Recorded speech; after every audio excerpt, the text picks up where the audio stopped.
Hey guys, Magic's here, and welcome back to another Bant Control League here in Modern on MTGO. And well, there is nothing really, I think, I have changed from the deck list compared to the last league. I have jammed the deck quite some time and made mostly good results, like a lot of 4-1s, some 3-2s, and 1-2-3, where, I run out of luck a little bit, like played against Reed Duke, for example. We had kind of a mirror match, but he did run Field of the Dead in his list, which is something I want to test next, because also a viewer of mine has sent a Field of the Dead list, kind of. So I want to try to implement this in Bant as well. But anyways, we played the mirror.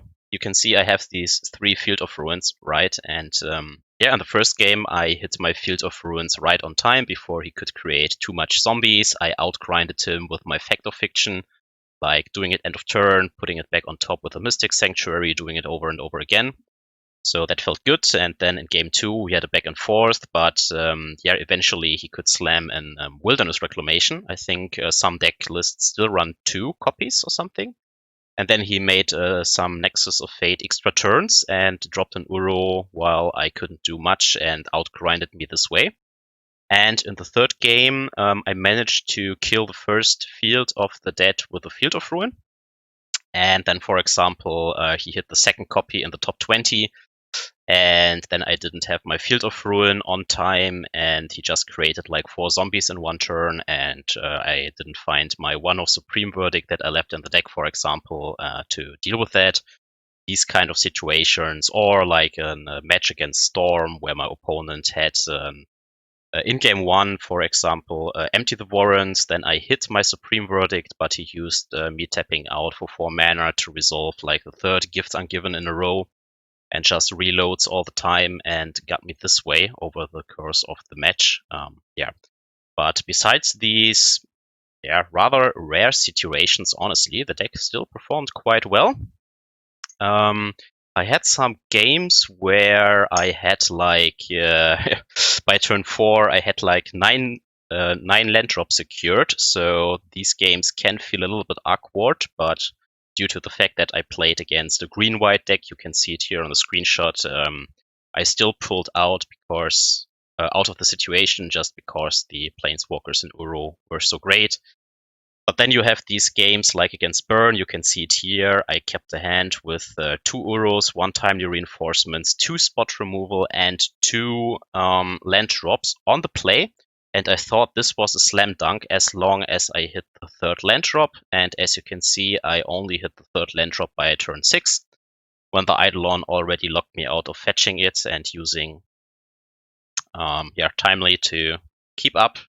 And I dealt with his Eidolon, but he had a second one, so feels bad, man. So these are the situations that kind of kept me from managing some trophies.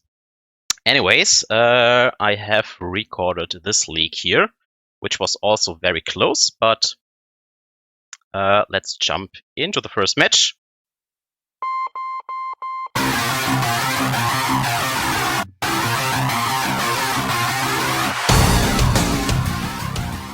Push the goddamn button! You heard what she said. No spoilers here about the result. And here we are on the play. We keep a hand with 3 land drops, a Remand, a Mana Leak, Teferi, and a Supreme Verdict. So whatever we face, this hand is very well balanced, and we are on the play, so Remand and Mana Leak are pretty nice. Mana is also perfect, so nothing to complain about. These are the hands you always want to keep. Playing against a Verdant Catacombs deck. Could be Infect, could be a Junt variant, could be maybe Ponzer even, who knows. Still up in the air here.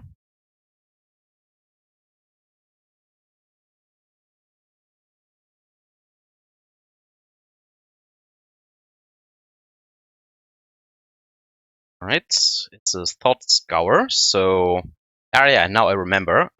This is a Sultai control list, I think.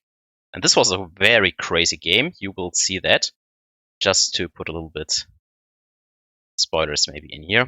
So opponent plays a Goyf. I have the decision of using Mana Leak or Remand. I use Remand here because I want to dig deeper into the deck, secure my next land drops, and now the thing is, we can play Teferi here, but he might run Abrupt Decay or something, so that would be awkward. But in case he does not have it, the Teferi can bounce back the Goyf. Well, Assassin's Trophy is not the worst, because that ramps us up to, 5 mana next turn, so we can directly slam the hero here. And if Goyf hits the battlefield, well, we still have Supreme Verdict and Path in hand by now. But since we are untapping with 2 mana, I decided to put the Remand back on top so that we are also having a nice answer against Uro as well.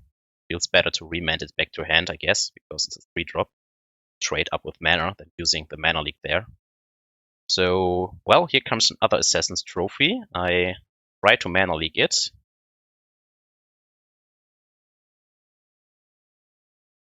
But he has the answer with Drawn in the Lock, unfortunately. But, well, the Fairy has replaced himself. The opponent ramps us up. We still have a Remand in hand. And a Supreme Verdict to deal with the Goyf. And now safely kill the Tar Pit here. And yeah, we have the mana advantage. With the Remand, we can dig deeper now to our card advantage cards. I mean, we have still 2 Jaces. We have still like 3 Uros. We still have Fact or Fiction. We have still the Shark Typhoon. So 3 Cryptics, Archmage, Charm. There's a lot of gas in our deck left. That is something I really like about this deck. You have so much good top decks. And he has burned through all of his Assassin's Trophies, I guess. I don't think they run more than 2, but it makes sense to run them over Abrupt Decay because of Stormwing Entity being, probably in one of the best decks in the meta right now with the Prowess deck. Here he runs out Snap for the Thought Scour, and I don't want him to dig towards the Uros. I know he has Tarmogoyf still in hand, right? And 2 unknowns, so nothing too scary right now, I guess. So if you Remand the spell with Flashback, it will be countered for good due to the Flashback text. So I use this opportunity here. Now with these Path to Exiles, at least the creature's covered. But if he plays the Goyf, I think I will cash in the Supreme Verdict here because like my 1-for-1, no, it's a 2-for-1 because we countered the Snap Flashback, right? So why not? We have all the mana in the world anyways, and Path to Exile will probably be useful against future Tarmogoyfs as well.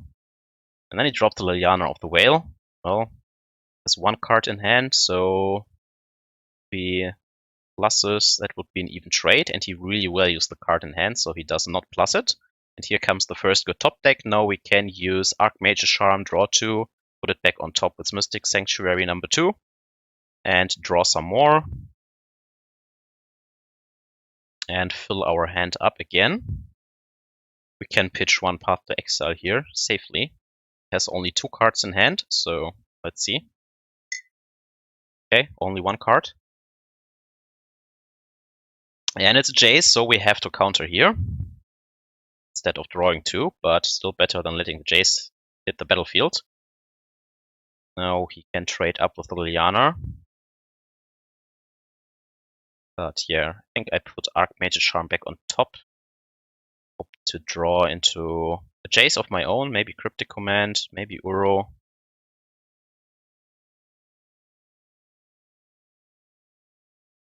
See what we find. And we find 2 islands. Well, I think this is the reason why this game was close in the first place, honestly, because I flood out once more. We have like 10 land drops here, if I count correctly, the 11th in hand. I'll pitch the island here. And he has 3, 6, 8. So we have 2 more from the Assassin's Trophies, but he has a redraw, which is good here. So I think by now we are mostly even. He does not have Mystic Sanctuaries, apparently, because else he probably would have put Spell here back on top. Fetches first because he did not want to draw lands, I guess. Keep the Field of Ruin open for manlands. Okay, it's a Goyf, we can handle that, but yeah, we now need an answer to Liliana of the Whale. I mean, if she ultimates, we are not out of it. We have so much resources to work with, but yeah, we draw land number 3 in a row. That's not good.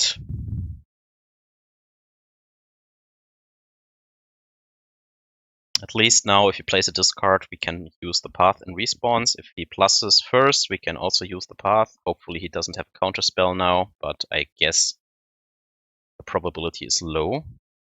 Probably only runs if you drawn in the lock and more discard. That is my guess because of Liliana. Yeah, exactly. To sort these, well, we draw another path, so yeah, not the best top decks here after all, after bragging about how great they would be in the deck. Alright, and he drops a Cling to Dust. That is very good, because that is more card advantage for him, this situation. And we find a Cryptic Command, alright. Could bounce the Liliana now, but I was aiming at, like, maybe he pluses again, because the minus doesn't seem that great. And then we can bounce her back to his hand in response. Okay,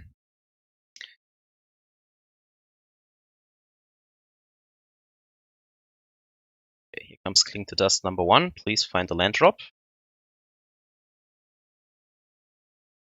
Right, takes away Archmage Charm. He has 2 cards in hand. Inquisition, that is fine.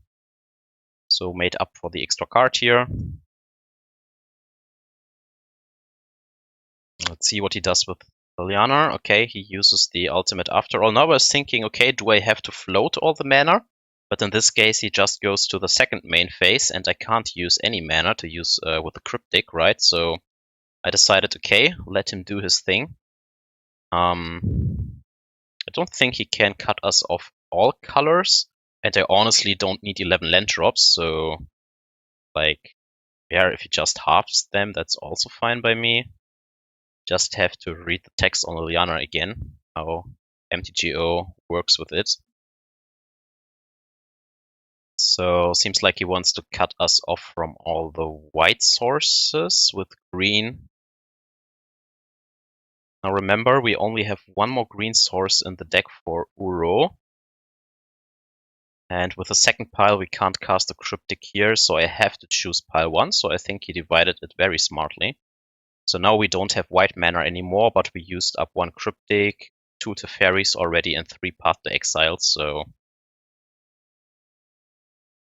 I think we still have a basic planes that I can fetch out here, but now we need the second breeding pool to get to our Uros, and he still has Cling to Dust in his bin to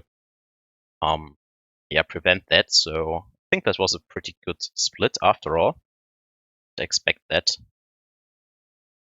Oh, and we still have the basic forest, yeah, okay, so we can work towards Uro not being interrupted by the Cling to Dust. Yeah, here comes the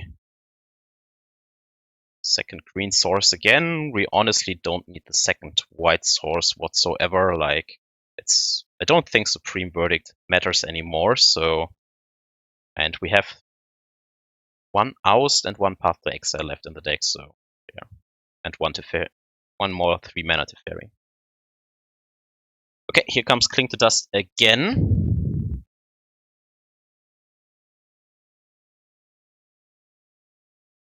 Yeah, I don't want to counter that, but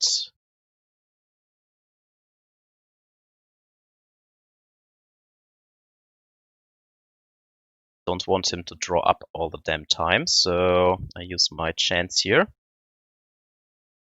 And we find an Uro.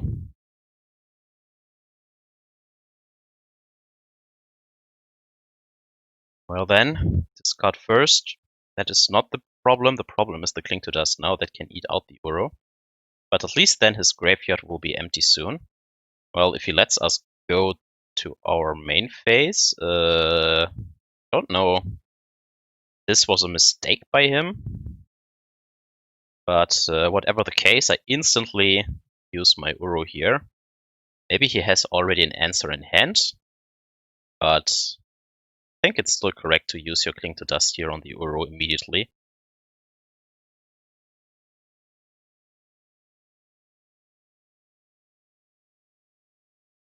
So now he decides to use the Drown in the lock, counter it, but still, this way he has used up his Snapcaster Mage.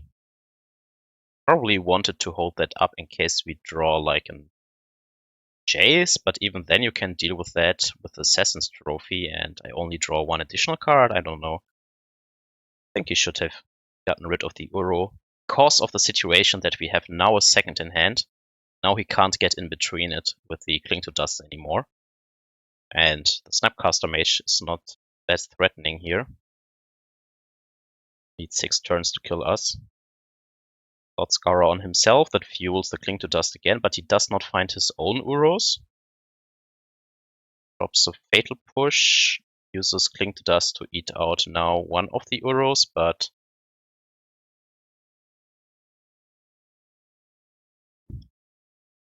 that only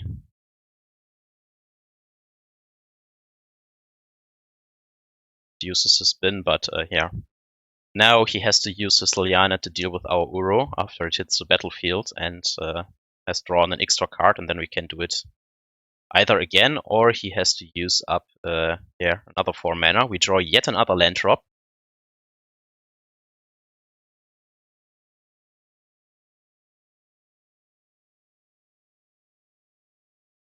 And another land drop. So I think by now we have drawn out most lands from our deck. Shouldn't be much left, okay. Just fair that he also draws a land. Yep, here comes the sacrifice. Then he has to eat out the Uro with the Cling to Dust. We go to 10.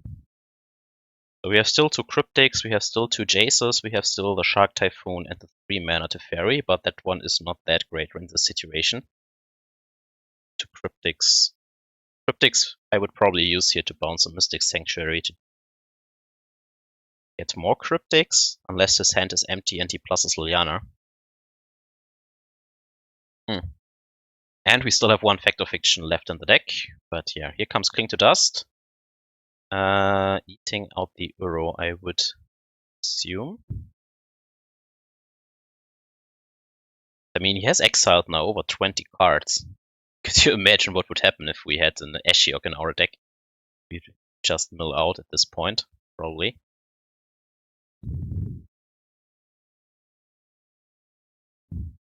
And he had a lot of redraws. It's really shows the kind of the power of our deck that even with flooding out so heavily that we are still in this game. These are really the impressive games. Alright, 2 Uros gone, but now his graveyard is very small. No more Cling to Dusts, no more Uro escapes for now, if he finds it. Go to 10. Yeah, and we also have 2 Snapcaster Mages in the deck. But, hey, we draw more land drops. I send back the lands here, so that Liliana can't eat our business. But, yeah.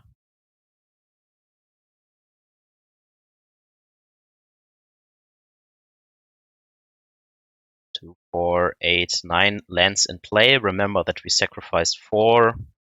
These are 13. We have 2 more in hand and probably 6 more between Graveyard and Exile. So, alright, another Thought Scourer. So his graveyard is full again for yet another Cling to Dust.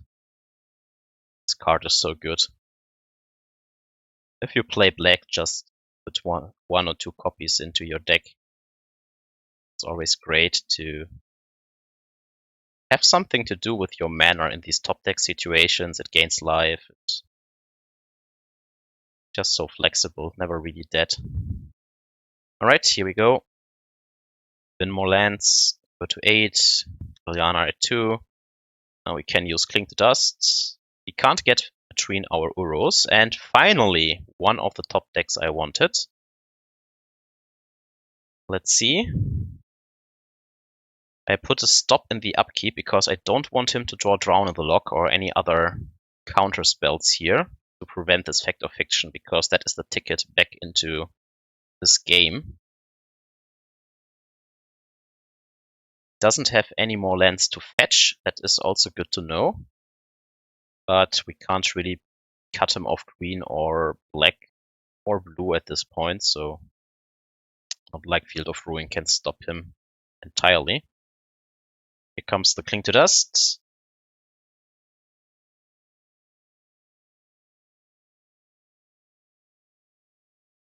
On Cryptic, and I decide to use the Fact of Fiction now before he draws a counter spell or something. And we find the Jace and the Shark Typhoon, so now we have some win conditions.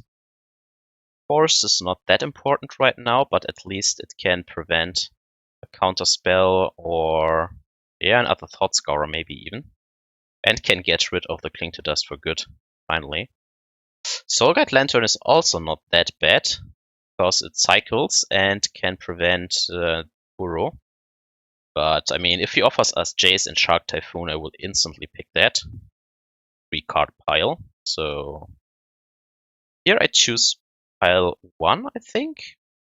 Because Shark Typhoon should put this game away, like he used both Assassin's Trophy. I don't think he has more. Soulguide Lantern cycles. Yes, the land is a dud, but the thing is also, if he top decks discard, like a Thoughtseize or something, then I can at least cycle the Shark Typhoon, whereas I can't do anything really. Maybe that is wrong, because I have still protection from the plus, and yeah. I don't know. Maybe the Jace is correct, but I like Soulguide Lantern to finally get rid of Cling to Dust to prevent Uros, and the Shark Typhoon. This game away. He plays a Goyf, but our Shark will be bigger. Go to 6 still. Have the land to pitch. I think there were also a lot of Fatal Push gone from his deck, so it's not very likely that he can kill the Shark token. And I mean, like, with 2 attackers, the Jace be also heavily pressured. Unless we find the 4th path to Exile, which is not that likely. So yeah, hold up a Shark for 3/6/7, so that's a big one. But the Snapcaster Mage is coming in and in.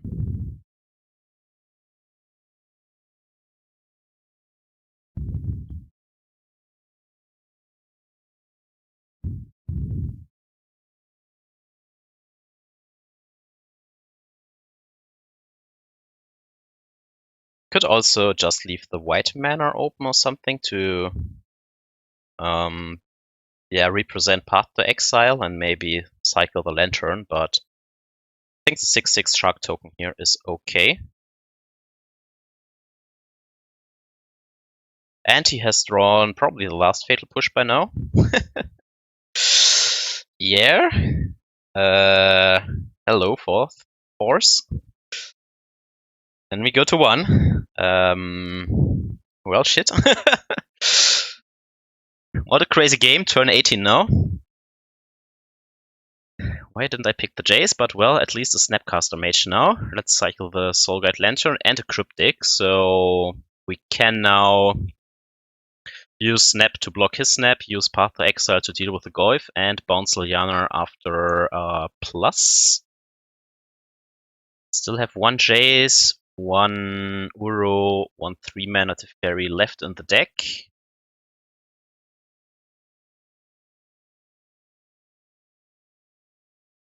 And he has his own Jace, so I have to use Force here. Now I can't use the Cryptic trick, but we can still pitch the Flooded Strand. Liliana goes back to 5. And she's sticking in the game for like 10 turns. Didn't count, but it's crazy. Alright, try to survive.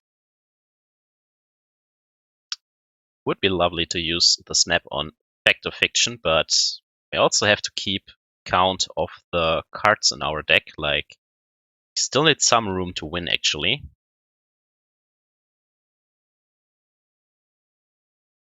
Uro needs at least 4 attacks, so that would be 13. With Uro himself, that would be 11 because of 2 ETBs, so don't have infinite time. And we draw another land, hey? Probably drawn 24 lands by now. It's crazy when there are 16 cards left with business. Don't draw into them. Well, hopefully this Cryptic puts us out. Guess we can't really mill ourselves as long as we have the third Cryptic in our deck and can bounce a Sanctuary over and over again. But yeah, his graveyard is at 4 right now, so if he has another card and plays an Uro, he can also put pressure onto the battlefield. Finally some justice, and he also draws his lands.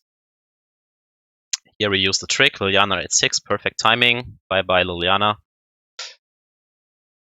Should have kept the Misty in hand. This was another mistake, I think. Now we have Snap for Fact or Fiction. And an Aether Gust to prevent an Uro for 1 turn. So I used the window where he doesn't draw like an other 2-mana counter spell, Drawn on the Lock, to fire off the Fact or Fiction here. And we found the third Uro. But again, we are at 14 now, so we don't have that much room to actually beat him. Yeah, here I think I picked the third card. I mean, the Supreme Verdict is a dead card, so he can decide, and the Misty as well, so yeah, I think this is a good pile. So the choice is between Path to Exile, Uro, or Force. Doesn't matter if Uro goes to the graveyard, but I think I want Force of Negation here to prevent the Uro from dying, because I really need it to win this game, I think. Jace is too slow at this point. Now he writes how unlucky he is that he didn't find the Uro. Well, while that is a fair point, that you don't find Uro with all the Thought Scourers he played, I was thinking like, yeah, okay, dude, I have drawn like 14 lands in the first few turns, so don't at me. So after the 2 Assassin's Trophy, where we have drawn like 3 lands in a row, that was the situation that, put me on the back foot. But yeah, well, okay, now we have another Shark Typhoon. Can't really cycle it here, because, or maybe I can. That's a huge ass shark that can kill him after all. So we are... I think this is wrong. Like, I have only 8 cards in hand. It's no guarantee that he puts much on the stack for me to counter. I guess since he still has Uros in the deck with the Aether Gust, he can do that and create some shark tokens. Here comes a Tireless Tracker, so I use my window here. Create at least a 2/2. Yeah, but I think I should have just laid out my Uro. Then again, yeah,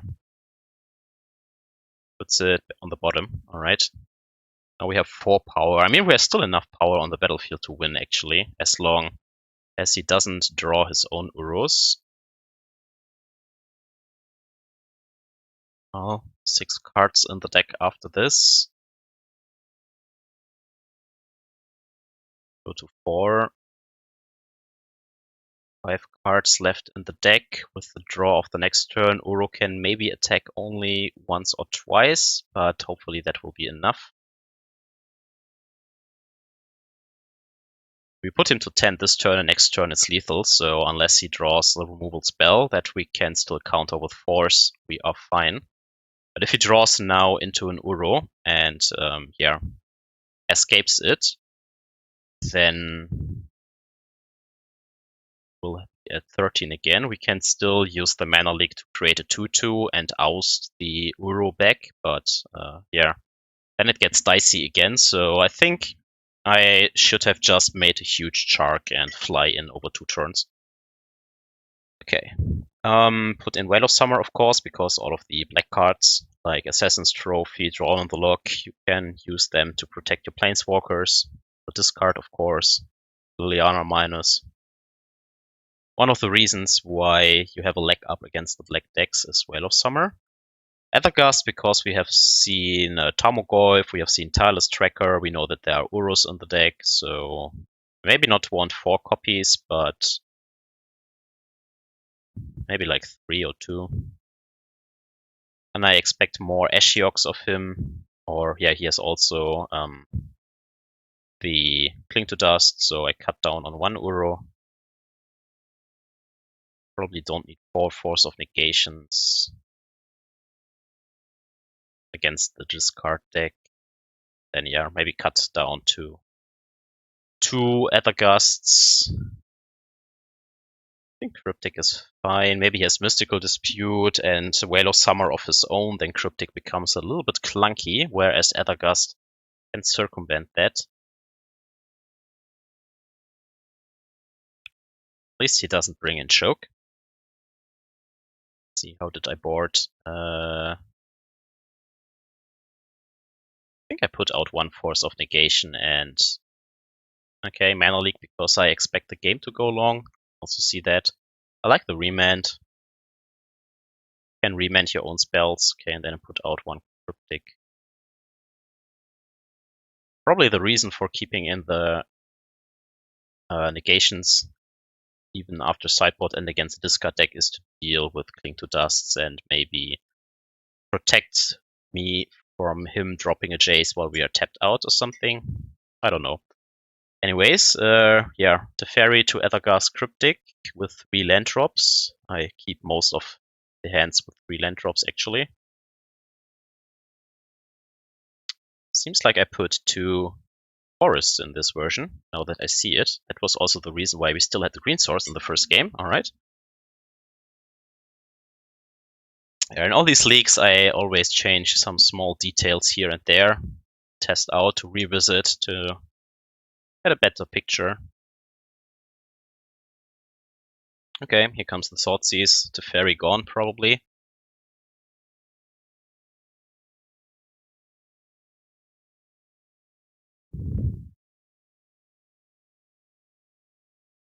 Yep.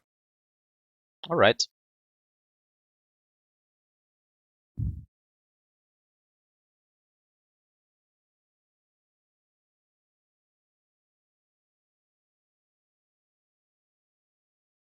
Okay, Jace is a good top deck.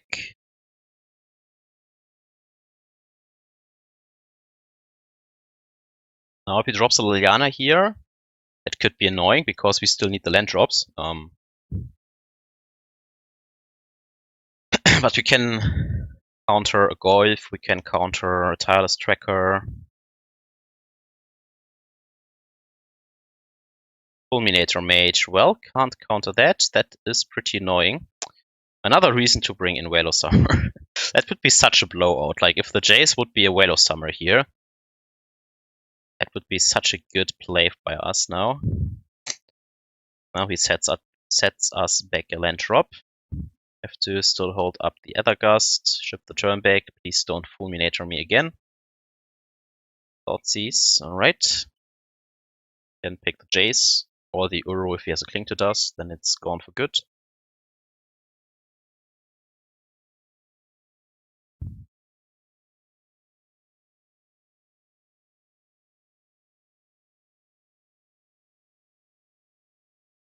Alright. Okay. 3 cards in hand. Comes an Uro. Put it back. Can draw it again. Back on top. Alright. Play our land drop. So I hold up Aether Gust for another turn. Hope that he doesn't have a 2-mana counterspell here, but if he has, okay, he can't escape the Uro right away, and it's just a 1-for-1 trade, because he can't Wear of Summer. So I'm fine with that. Probably a drawn in the lock here.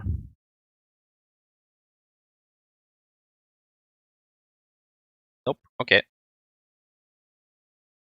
And it's back on top. Spell Snare. Well, at this point now we can try and find another land drop. Bingo. Alright. Then he can play the Uro as well.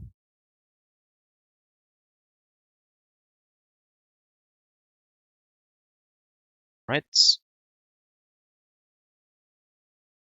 Not hit a land drop here. Doesn't play a Tarmogoyf. Well then. Can now flashback our own Uro, but that plays into a drawn in the lock. No, it doesn't, because yeah, Uro escapes and exiles some cards, and yeah. Very nice here. And if he Assassin's Trophy here, we have the white source to deal with the Uro, and we still have Force now up to prevent a Liliana or something. Yeah, then we go into our turn, path to exile his Uro and attack with our Uro and gain additional cards. That is also why I'm sometimes against drawn in the lock. I mean, as a one-off it's fine, but I wouldn't run too many against all these Uro decks running around and Whale of Summer and stuff like that. That's always awkward. Well, now we play the third island here, have Cryptic up, have Force up, protect the Cryptic from Whale of Summer or something. Alright. We are in a good position. So we have Uro going, still 4 cards in hand. We are definitely ahead here. And the clock is also a factor, like we are 5 minutes ahead, and even if he wins this game, he still has to win a game 3, so that is also a factor. And he can't win that fast. I mean, we are 26 live, so even if he gets an Uro down somewhere, and yeah, he still has to attack a lot. It's time. Scour is okay. Okay, we draw.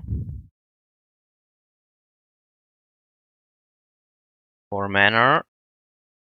Seems like he has a Jace in hand, but then he only has 2 mana up to protect it, and we have 2 forces in hand, so very unlikely that we lose a counter war. Just another Uro. That is okay. Still can't escape it. At least not this turn.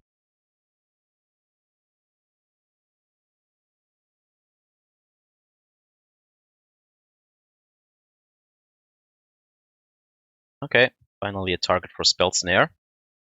See if he has a Veil of Summer, then we can hardcast a Force.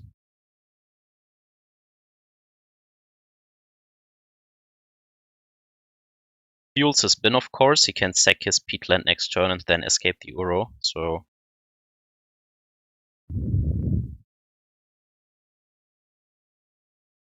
man, Tarmogoyf in 2020 is really such a weak creature. Crazy. Can you remember the times where Goyf was like 120 euros or dollars or something, like Pepperidge Farm remembers? I loved them in my Splinter Twin deck, but in today's time I probably just jam Uro in Splinter Twin. That were a little card to play against again.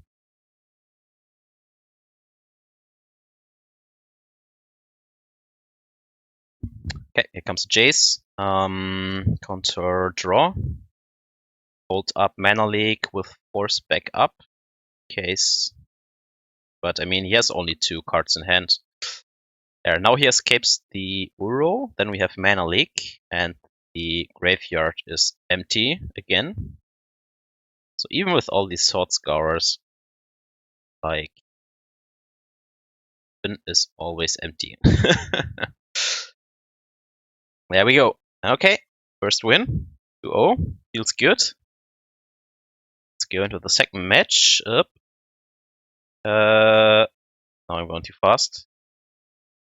Let's see. Join. Alright. Here we go. Field of Ruined Forest, the worst lands in the opener, so mulligan. 2 fetch lands, that is better. I think we don't need the Jace here in hand. We have so many win conditions. Let's keep the interaction to get to the later stages of the game, because that is where we shine anyways. So yeah, we have a Spell Snare, we have a Mana Leak here, hopefully draw a few more lands for the Cryptic and Supreme Verdict. And play against the basic islands. To opt could be Storm or Blue Moon or something like that. Maybe even a Mirror. Who knows?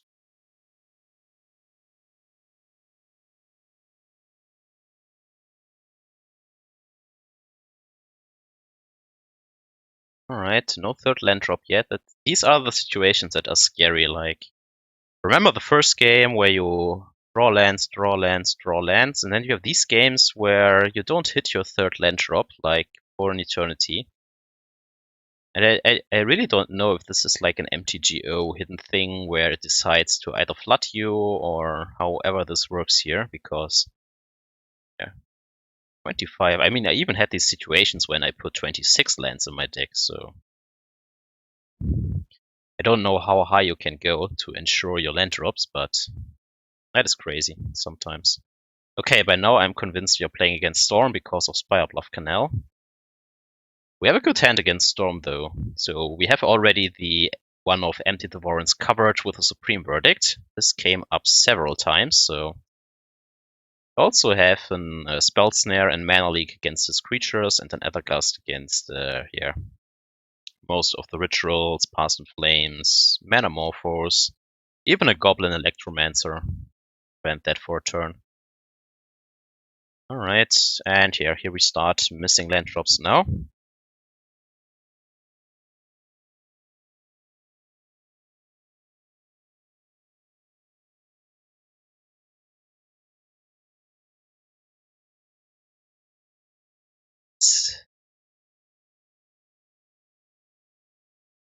Again, I really don't know how MTGO works sometimes. Like, other decks run 18 lands and consistently hit 3 land drops. We have 7 more land drops, and yeah, sometimes really have issues and drawing not too much, but also not too less. Makes sense. So yeah, Shimreef gives it away 100% because no other deck but Storm plays it.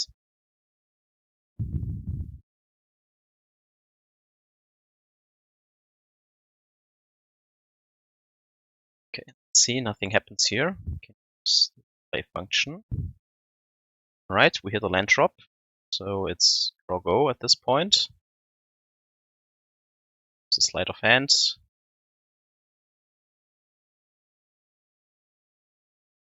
I guess he's missing a Stormlord or doesn't have enough to go off without it.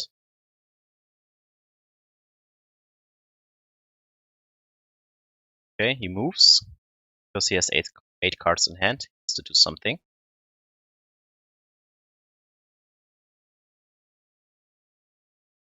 Now the thing is, if he goes off with the ritual here and he has goblins in hand, sure we can deal with that, but then we tap out for a Supreme Verdict, and then he can really get us with a Lord into several rituals, because then we only have 1 force up, so these are scary situations. So I think if he uses a ritual here, we have to use one of our counter spells.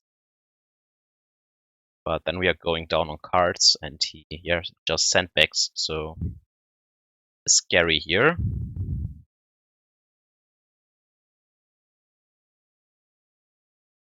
Nothing happens again. Let's move a little bit forward. Alright, he plays a goblin with the 2 mana. And for whatever reason, I let him hit the battlefield here. Why not use it on the stack? Because now he can remand again, right? Maybe to draw the remand out of his hand, because we have Spell Snare. But yeah, he just decides to put it back on top, alright. But I shouldn't give him the window there, like, just use it while the goblin is on the stack. Now we could drop the Teferi and hold up Spell Snare and Force, and I think it's very good here in this spot. It's unlikely now that he can go off, like,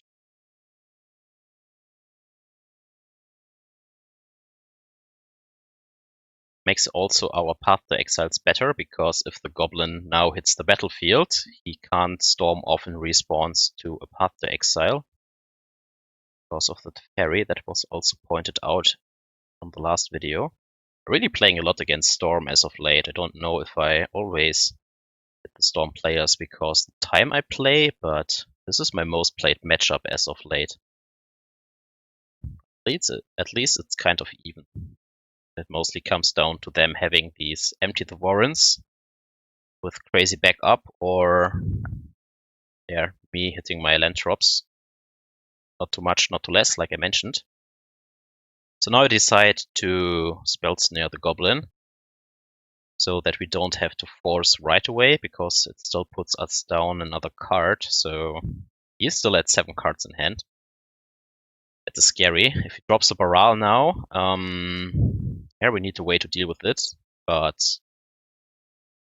I wanted to hit another land drop with the Teferi, so I minused it. Maybe it was preemptively, or too hasty, but yeah.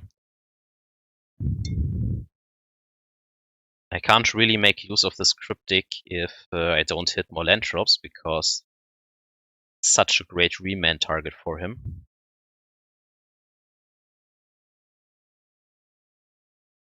Comes the Ritual. So Ritual Goblins can be really scary.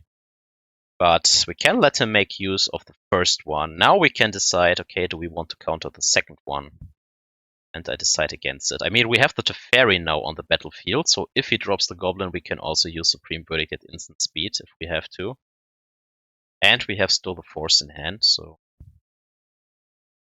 with only red mana, he can't use the remand trick on Grape Shot. If he uses 2 Grape Shots, we take 6 plus 7. It's not enough to kill us. Then he has blown off all his steam. And we can force the Past in Flames here. That is very nice. I still want the Supreme Verdict. You never know if he now has like an other ritual into the goblins, and then we are blown out if we pitch the Supreme Verdict. And the Cryptic at least can net us the card back that we pitched. So yeah.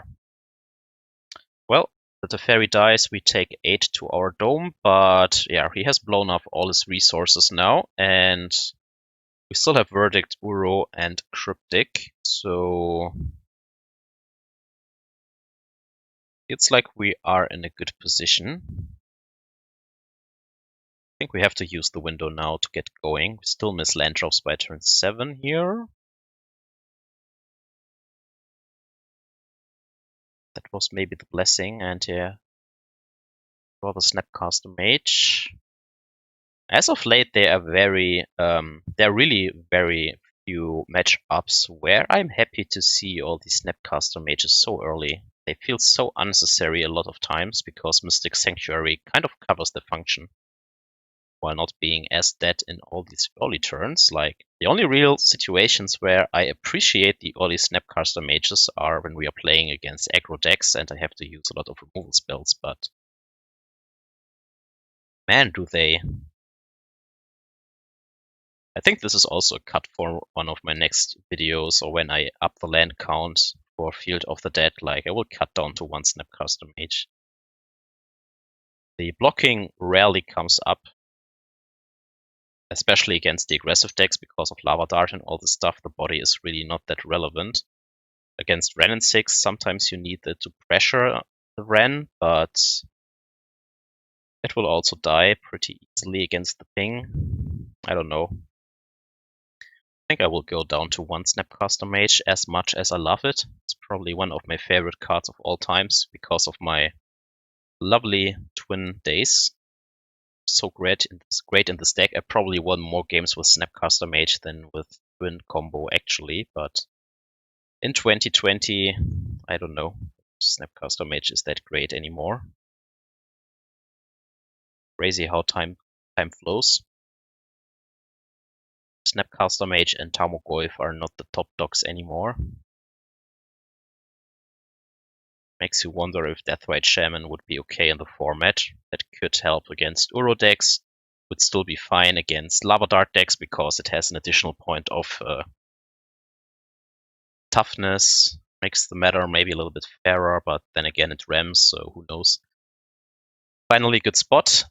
We can Spell Snare the Baral. If he uses Remand, we can Mana Leak the Remand, so that feels good. There we go. For the shots. And we can put the Force back on top, so when we play the Uro, we won't die to some lucky top decks. You never know. So we Mana Leak the Remand because I don't want him to draw a card. And yeah, Baral gets countered. Then we drop the Uro into play, hold up Force of Negation, and from this position, I think we can only lose if we now flood out with all the land drops that we missed till turn 10, and our opponent draws like runner, or something like that, like several gifts, or I don't know, gifts in our end step into gifts in his step. Even then, I think we have all the bases covered, not even goblins. Can't storm off with a huge amount of goblins, and with the Uro in play now, I don't think we can ever die against them. So I can probably now pitch Supreme Verdict to Force. And here in 3 turns he is dead. So alright. The Serum Visions. Game log is still open, so let's see. Bottom top, alright. He draws into the top card, whatever that might be. Pieces of the puzzle would probably force me to use my Force.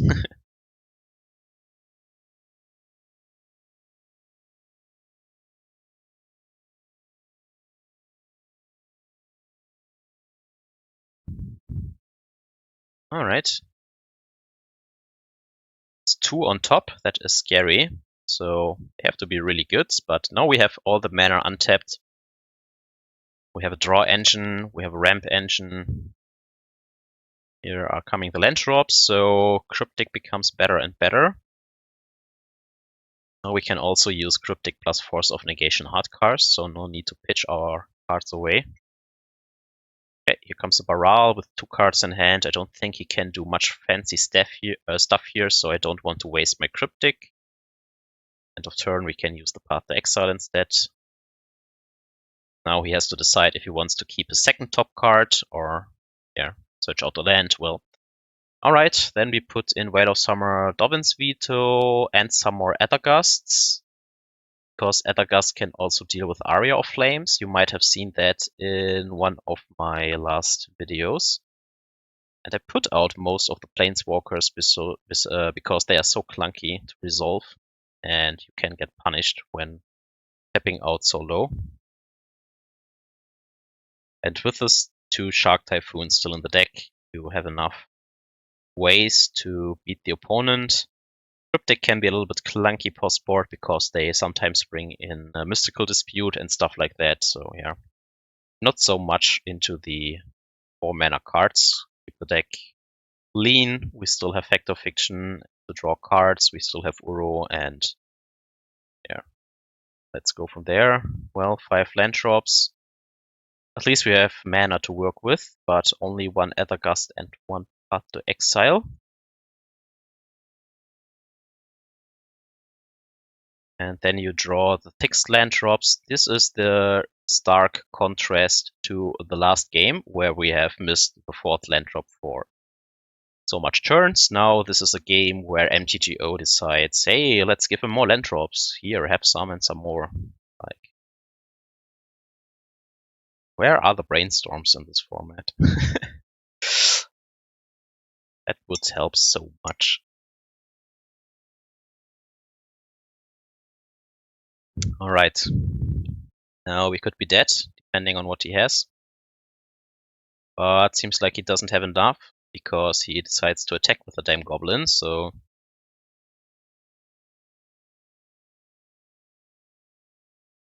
Alright, he has the third land drop after all, and another Stormlord.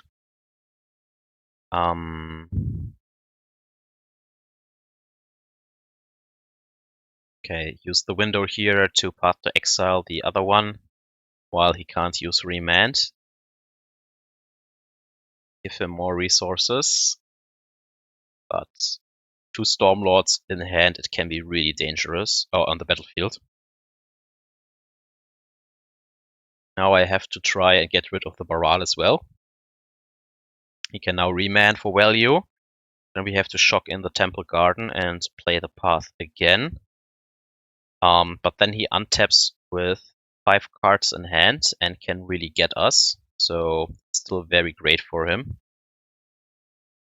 Path to Exile is not as great as Fatal Push or Bolt in this matchup, because it's really dangerous to give them all these lands, but you have to deal with the Stormlords. We only have one Spell Snare on the draw. Deal with both. On the play at least we have Aether Gust to prevent the Goblin, so that helps, but still. Very dangerous situation now, like... It's 5 cards with 5 mana to work with. Little relief that he starts with the Serum Visions here instead of going crazy with some rituals into goblins and force us to have the Supreme Verdict or something. And when we do that, maybe reload with the pieces of the puzzle or something like that. These are the situations that usually get me.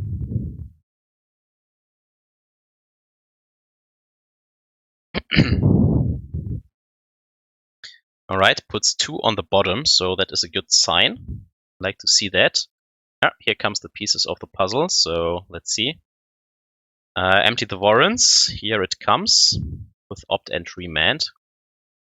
So probably picks empty and remand. Yeah, exactly. And yeah, now we need the Supreme Verdict, or else we are probably dead. And here you can see turn 4. Now we have 9 land drops virtually between our hand and the field. These are, yeah, this is the perfect picture besides the introduction I made to highlight the main problem of the deck, honestly. Like, if I would draw the perfect amount of lands every game, win probability is very, very, very high. Like, you can only, in my experience, really lose when you then draw maybe all your counter spells against Cavern of Souls or an Ethervial deck, or no removal spells against the Prowess decks, but these are this is one of the main issue. We have drawn 3 spells by turn 5. It's not acceptable. Sure, I kept this, but yeah, still.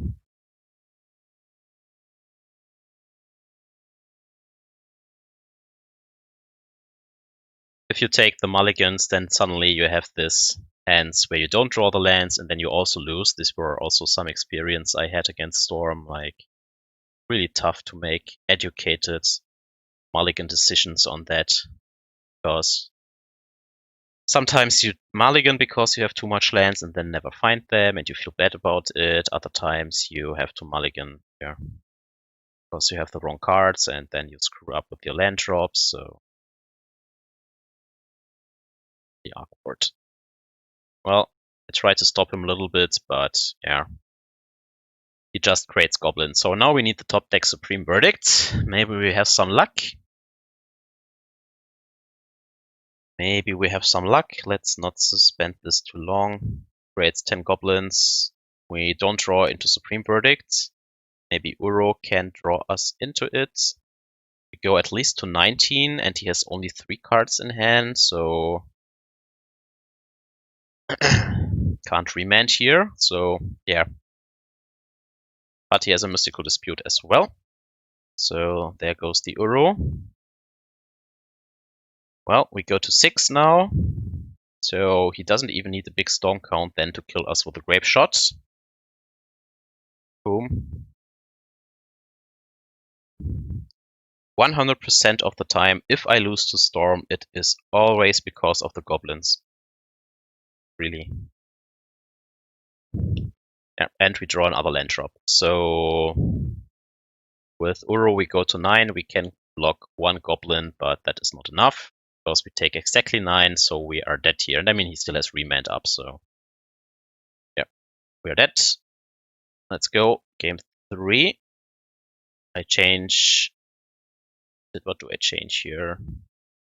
Put back in 1 Jace for 1 Teferi, because I'm on the play. I don't know.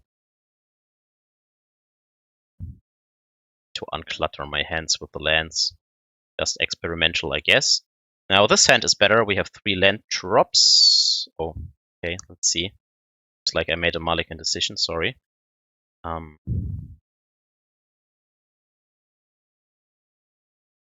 This media player is bad. Or something else where you can skip ahead like 5 seconds or something. Not always make these big jumps. Okay, let's see. Yeah, okay, can't keep the sand because only 1 land drop, and maybe this is one of the hands where MTGO doesn't decide to give you any more land drops. So I mulligan this, and yeah, now we have 3 land drops, Spell Snare and Snapcaster Mage, already good with this hand. Don't need the Oust with Spell Snare. Soulguide Lantern will probably just cycle in this hand, but yeah. Let's go. No target for the Lantern yet. Have Spell Snare on turn 2 up, so we can play the land tapped.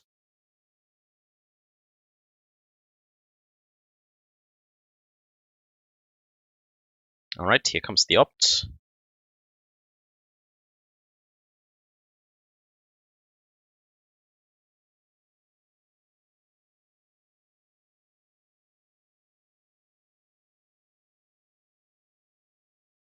Get some value from the Lantern, nothing crazy. But hey, I will not keep onto it, I think, because yeah, just keeping it on the battlefield for that Fast and Flames turn, it's not the issue in these games. Like, yeah, my issues are really the goblins, not the Fast and Flames turns, or rarely the Fast and Flames turns. So I won't hold on to this Soulguide Lantern. Just try and draw more counter spells. Because we are behind 3 cards by now. Cards. Right. Wreck the Lantern, then it's more even again. Mana Leak is still fine. And yeah, this is now a very good hand. Can prevent a lot. Cryptic can... Even if he doesn't play anything, we can use Cryptic on 4 to bounce back one of the Spire Bluff Canals, gain some time, maybe draw out a Mystical Dispute or something. That's still fine here. So I shock this in. This hand looks very nice. Also prevent the goblins a little bit, at least, in countering some of the rituals. Alright, then let's use the Cryptic, I guess. He can use Gifts Ungiven.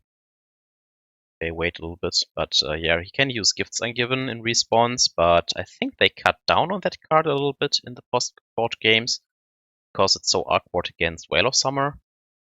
And I rarely see it in post-board games, to be honest, so I think this is one of the cards they cut.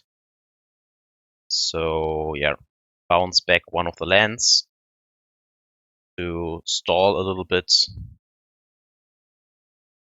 Maybe put Cryptic back on top and do it again next turn. And yeah, if they use a Mystical Dispute here, that is fine by me. One less for the important turns. If they use a Gift in response, so be it. Like, they have still 7 cards in hand, then they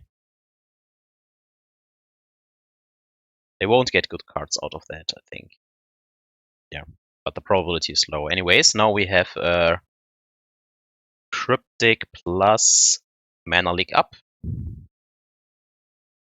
He has only 4 to maximum 5 mana to work with, so there comes the canal again. Okay, time to use the Spell Snare. 2 cards ahead, but virtually I think we are even because the rituals won't do anything if he doesn't have a payoff. And I tried the Cryptic again, why not? Buy more time, replace the Cryptic with maybe another counter spell, maybe some win condition now. Okay, got 1 Remand out of that. I think this would be a turn like if we drew the Jace now, I would put it onto the battlefield, hold up Mana Leak Force. But here he has still 7 cards in hand. So here I use Snap to make up for 1 card and flash back the Mana Leak. But now we don't have Cryptic plus Mana Leak up anymore, so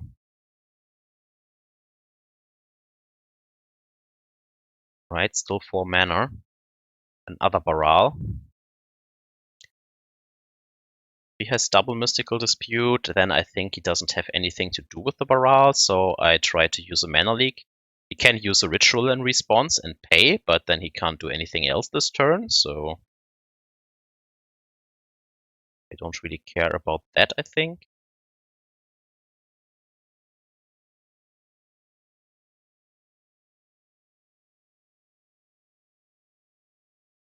Knows that we have the Cryptic at least. Now let's see.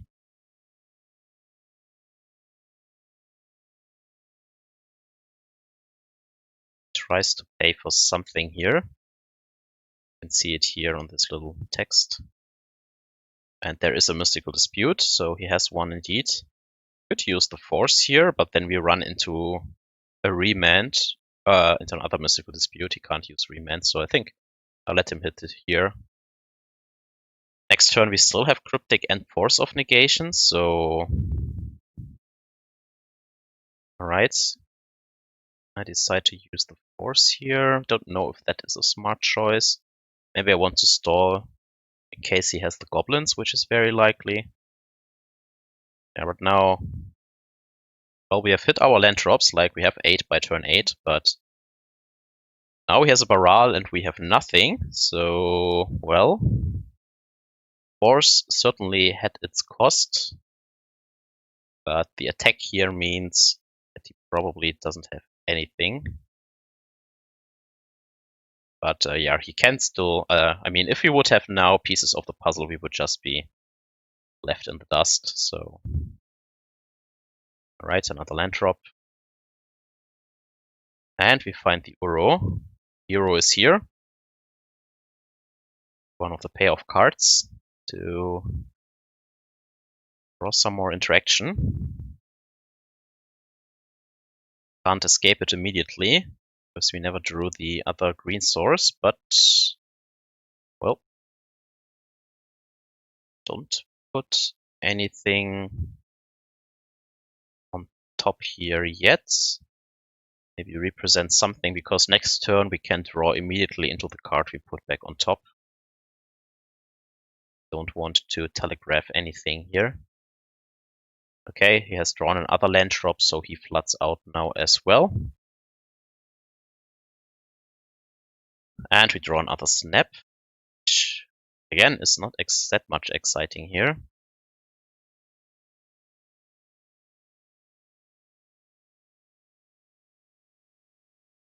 I can't put anything on top because we need stuff to escape.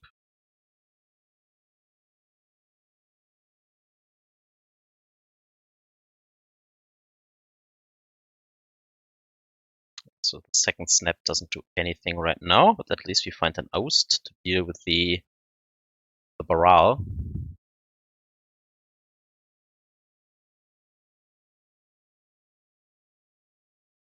Okay, worked. Probably doesn't need it anyways anymore. I mean, he really needs the pieces of the puzzle or something to refill. Or else the Uro will probably win next turn. Okay, so he had just more Stormlords in hand. So his next top deck will be the Baral, 2 unknowns that doesn't play out all the time. I think it's just another ritual without a payoff or more Stormlords or something. Whatever the case, we put him down to 12 here.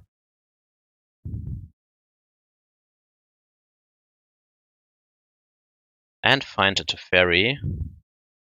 Well, at least that can draw us deeper into the deck. Trading here matter that much.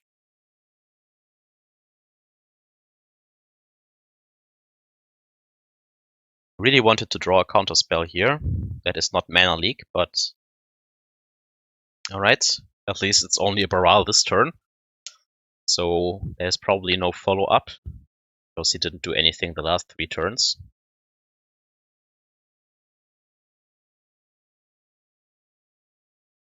Alright, then, yeah. Make a big shark, draw an extra card, he can't counter that. Maybe he has also some more mystical disputes in hand, who knows?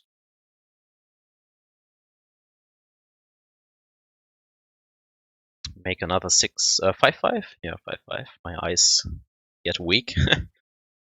Yeah, the Snapcaster Mage not doing anything still. Attack for 11, that only puts him down to 1. And we flood out. Nothing over here. Doesn't have to block, so he can still draw pieces into storming off. So I decide to use the Oust for whatever that might be worth, but there's nothing else to do over here, so I could have done this in instant speed with the Teferi, but why enable the first spell for a discount, right? So let's do it now. Doing it in his upkeep doesn't change anything, so could do it in his draw step, but I really want him to put this card back on top, and yeah, we lucked out there, I think. But yeah, like if he has a pieces somewhere in these last turns, we probably lose, but this is how it goes in this matchup. You need the hands with the interaction, and then you hope that you don't flood out, or that they at least also flood out. Yeah, I think you have seen plenty of these storm matchups by now.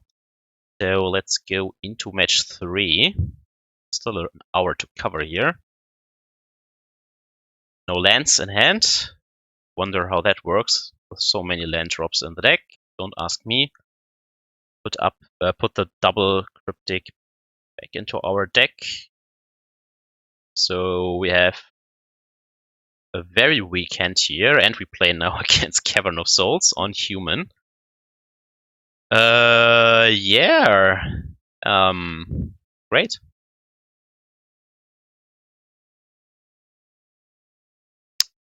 We have no interaction whatsoever.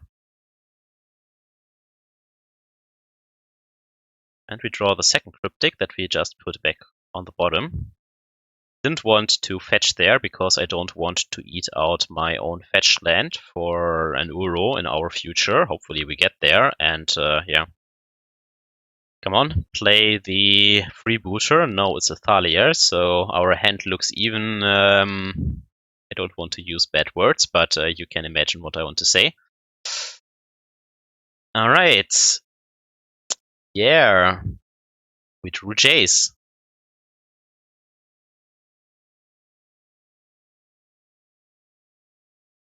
Okay. Let's see what his next play is. Okay. So we take 5 here. This is the Mantis Rider. Whenever they tap red, this is always the card. And we can use Field of Ruin to prepare for probably Supreme Verdict. That is the only card that can really get us out of this, I think. Try to draw deeper into the deck. Soul Guide Lantern. Luckily, there is the basic planes. Alright.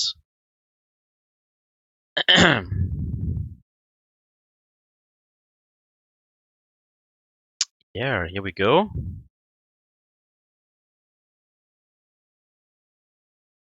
Rebooter, well, you can pick whatever bad card you want to pick in this spot. Probably one of the Cryptics. Anything else is dead whatsoever.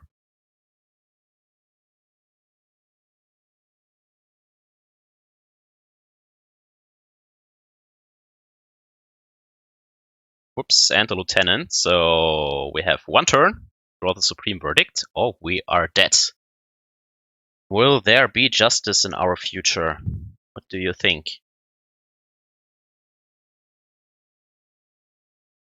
Nope, there won't. Well, then we can at least stall with a Cryptic and hope he doesn't have another Freebooter or a Meddling Mage. I have to go down to 6. It gets scary. Next draw. Phantasmal Image, maybe on the Freebooter. But that is not the issue, like we are dead anyways.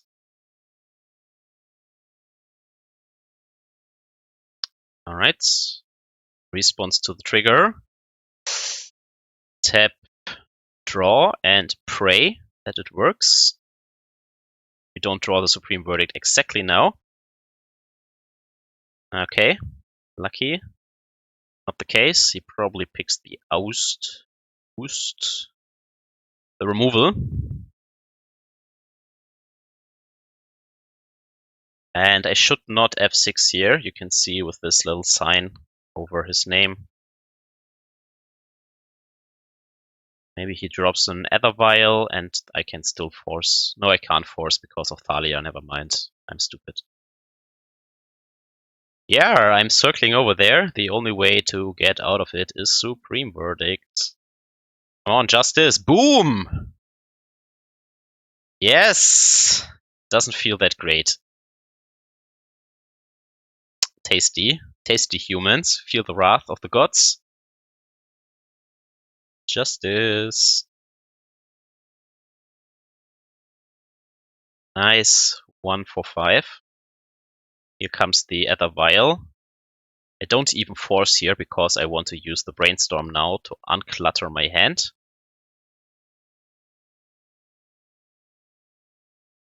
Probably names Jace here. That makes sense. Yeah, I think the Aether Vial doesn't really matter anymore. This is all he has, and I want to use the Brainstorm for maximum efficiency, so I didn't force there, if that makes sense. Yeah. Now we can drop the Jace anyways. Bounce the Lieutenant, and if he doesn't draw exactly Mantis Rider now, then we can Brainstorm because we know that he will draw into the Meddling Mage with this Canopy. So he has Meddling Mage, the Lieutenant, and one unknown, and this was the Cavern of Souls. So we now have the luxury to Brainstorm away 2 dead cards here. Aether Gust is still live against Mantis Rider, so I like that. Alright. And I mean, if we draw a fetch land, we can put Supreme Verdict back on top and draw immediately into it, so yeah. This is very good, and there we go. Fetch out Mystic Sanctuary, Supreme Verdict on top, Brainstorm, put away the Force of Negations, hold up Aether Gust, and use Supreme Verdict here. Come on, MTGO.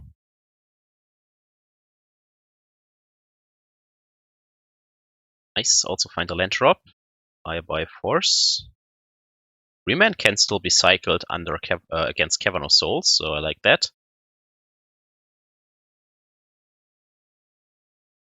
Okay, 1 draw. Screw the Aether Vial. Can deal with that later.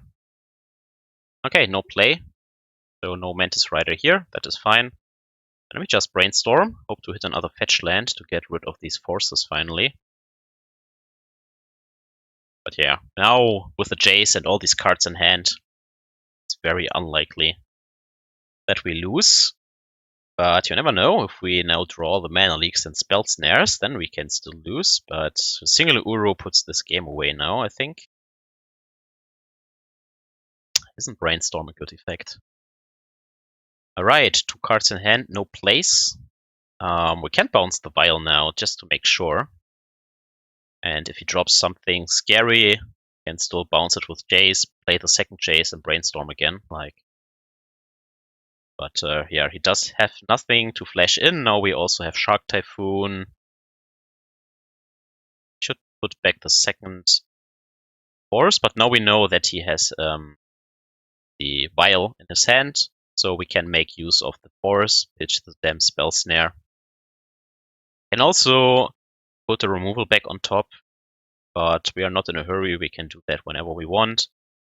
Shuffle away the bad cards with the field, I think is better. We can also make a huge ass Shark, but then we have to hold an eye out for Reflector Mage, so there can now I don't even hardcast this, just like throw this Force away and hold up all my interaction.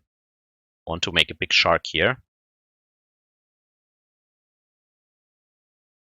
Should have used Field of Ruin in this case before using the Remand, because I know there was another Jace on top and that's probably not needed right now.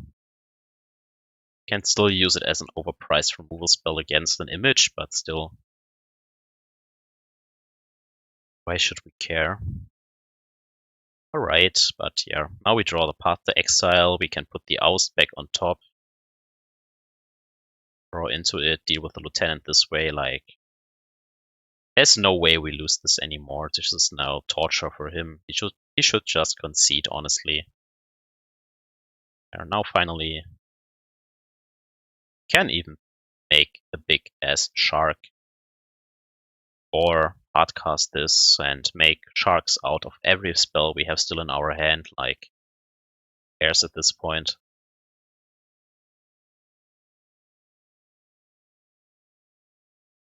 This plays a little bit around Reflector Mage, because we can make more Sharks than one, but when we cycle we draw an extra card, that is not bad.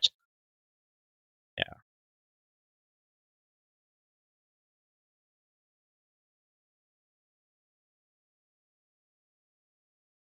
Okay, here comes the Mantis Rider. Finally a target for the Aether Gust. And with the image on the stack, we can Aether Gust the Mantis Rider, then the image has only the Shark to copy. And you can deal with the images with a Jace minus. It's a good way to deal with them. Okay, nice. Supreme Verdict pulled us out, and now in the post-board games we have 2 more Condemn. We have a Celestial Purge against the Freebooters and the Mantis Riders. We can put out all these dead counter spells. Veil of Summer is nice against the Freebooters as well. So yeah, just put out all the dead counter spells. Can even put in some more Aether Gusts. Maybe 2 is a fine number to have. And then we have still 1 slot open.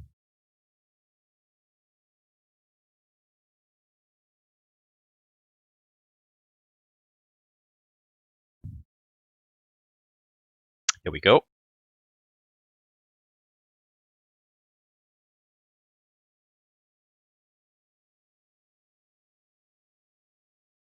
First hand was very clunky, the second hand is clunky as well, so we don't do anything before turn 3 again. But we have a Supreme Verdict, so I hope that we can fire that off and win again. Okay, no Noble Hierarch, no Aether Vial. In the post-board games, humans can have more grindy stuff sometimes, so it's fine to keep those hands, I guess. Thalia is also always annoying. Alright, prepare the white mana for the verdict.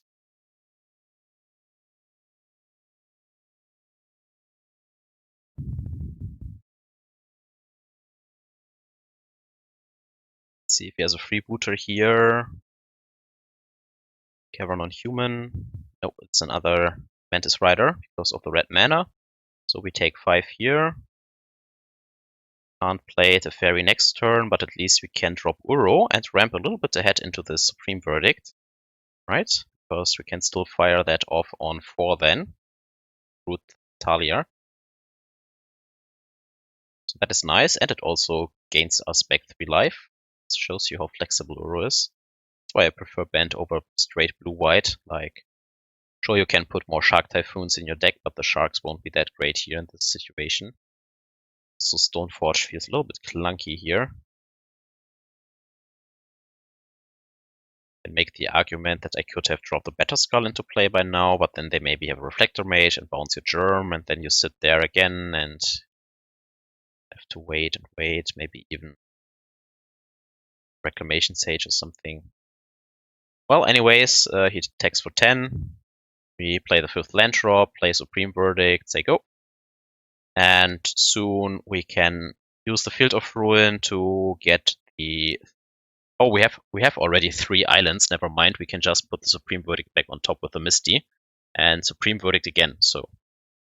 Once you get off this first Supreme Verdict with Mystic Sanctuary in the deck, you can really get them. Like, they need several Meddling Mages to prevent that. Like, sure, here you can pick now the Teferi. Who cares? Just can also play Uro out or use Snap for Supreme Verdict. That's also fine here. Then we have the Jace for the next play they make. Jace, the Teferi, I mean. Get my 1-for-1 trade here. Get my Planeswalker back. And next turn we can use Field of Ruin and Fetch Land and put the Uro into play. Go back to 11.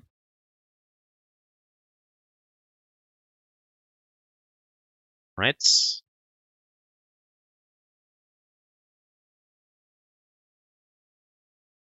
Alright, in this case, decide to use the Teferi first.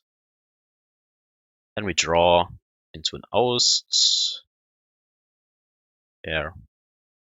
Can now drop a Mantis Rider to kill the Teferi, but that is also fine. Then it gained us 3 life. We can use Mystic Sanctuary to put the Oust back on top. And yeah.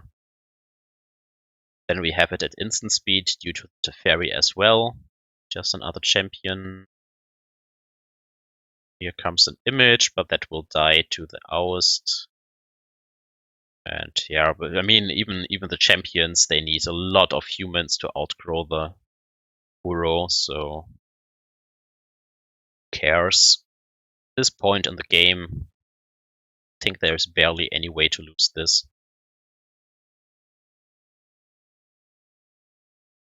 I still have to fire off the Oust now if I don't want to use the Field of Ruin to get my Uro or the fetch land, but then I decide I don't have to use that yet.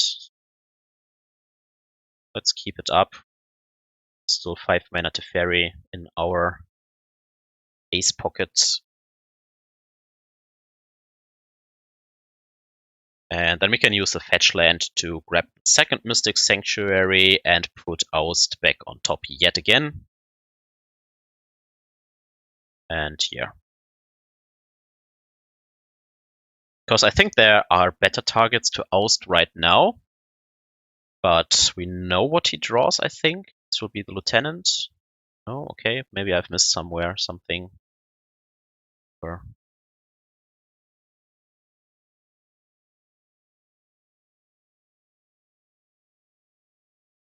okay, Amalgamate, then we use the Oust now, get the image so he doesn't gain life.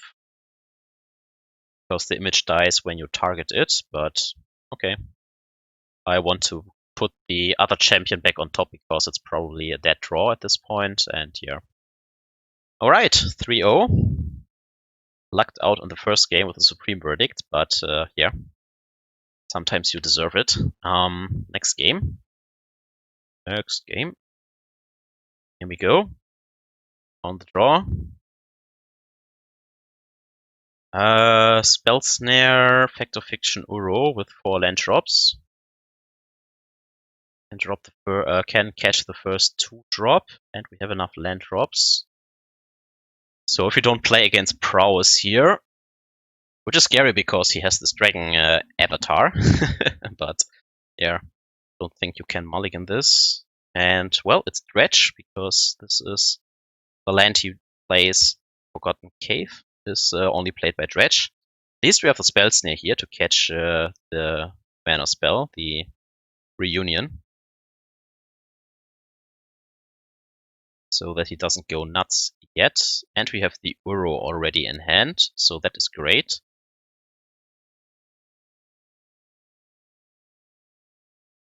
Where's the reunion?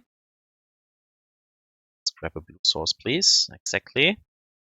Well, fire the Spell Snare off, but he has 2 Stinkweeds in the bin.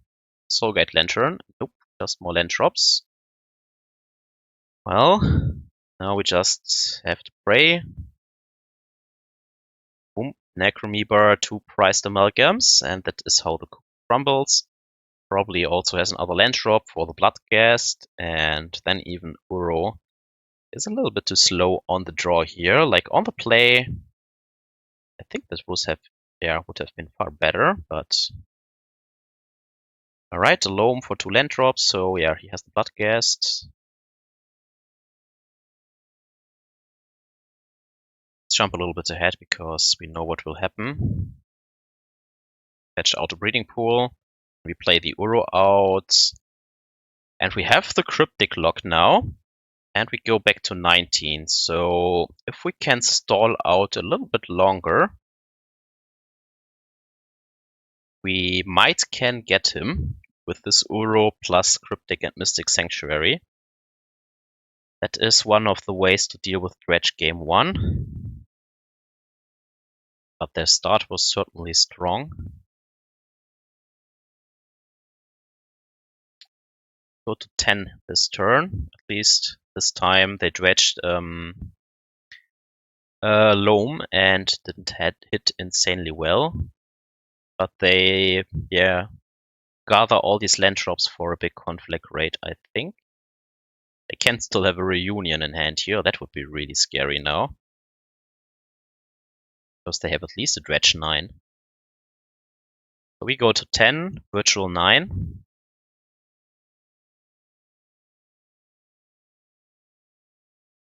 Don't fetch yet.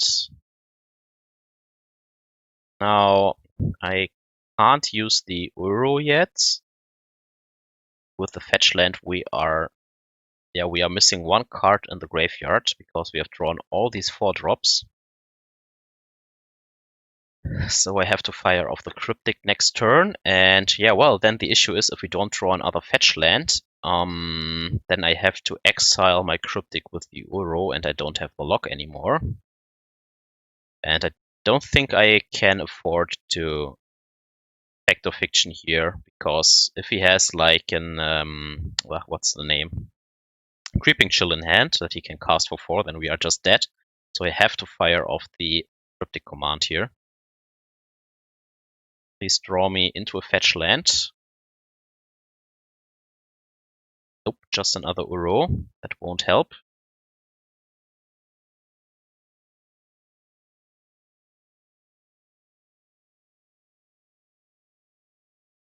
Alright, no black source. That's a weird fetch. Oh, okay, he has the City of Brass. Now it makes sense. He has a Creeping Chill in hand. I don't know. Remember. Sure. The 1, and he has a Conflict for 2. So yeah, the conflict rate is in the graveyard. We draw the remand against it. That is good, but I am forced now to use the Uro and exile this Cryptic, so we have only 2 more in the deck. There's no other way. Like if we use the Field of Ruin now, then we don't have the Remand up, and he can just conflict rate the Uro away and kill us this way.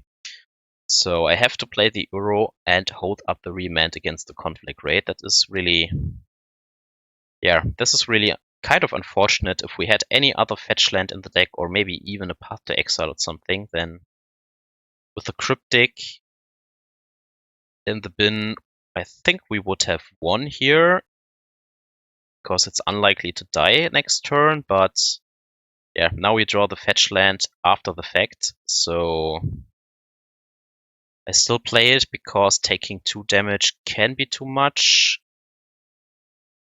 Should have played the Hallowed Fountain tapped here, honestly. Making small mistakes here that can cost you the game. Alright, another Dredge 6, but at least he didn't hit anything crazy. No Ox yet in the bin. So if he makes a big conflict right now, we can remand it, and he is empty-handed. Maybe we draw into the Cryptic and go from there. So I let that happen.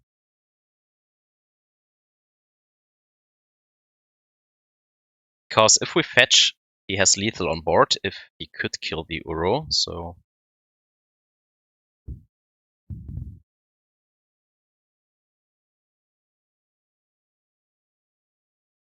But at least these dredge games are far closer with Uro in your deck than other variants of control, so...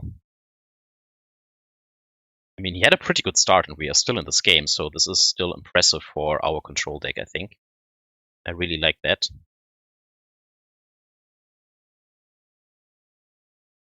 Here comes Conflict Rate, I think. Yep, for everything but one card. Mostly land drops, of course, and the imps that he has dredged. So yeah, here we go with the Remand. It's gone. Redraw, maybe Cryptic. Come on. Nope, just a Time Raveler. Not the greatest here, but at least it draws us deeper into the deck. I mean, we have still Fact of Fiction to draw into another Cryptic, so that digs 5 cards deep. And get rid of 1 Amalgam and go to 3. If he can dredge now. No, he can't. Okay. Well, I have to attack to get us to 6. I have another Uro to put us back to 9. Cryptic. Nope. Cryptic's here.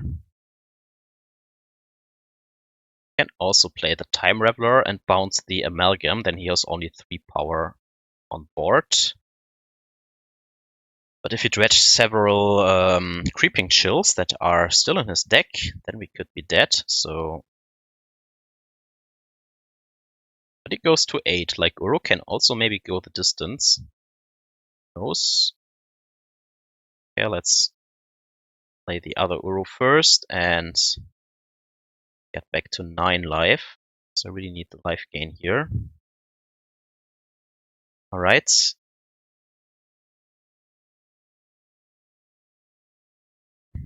And then I play the Teferi out. I think this was also a mistake. Because I was thinking, okay, you have Force up in case he has another Conflict Rate or something. I want to get rid of pressure on the battlefield. But in this case, I should have shocked in the Hallowed Fountain from before and keep at 7 life because he has hit an Ox. It's unlikely that he dredges 3 Creeping Chills, but yeah, hitting the Ox was likely, and now I can't Aether Gust it. I mean, because the great thing about Aether Gust is that it's back on top and he can't escape it again. But now he hits the Ox and gets several more dredges out of it, so that feels really bad. And I think that was worth the 2 life. So... And I mean, we are still dead against 2 Creeping Chills anyways, because he attacks for 3, so...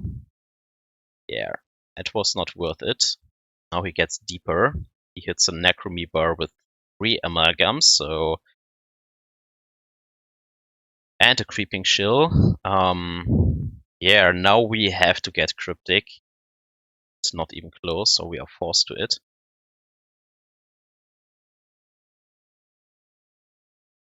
Alright, all these Amalgams coming back.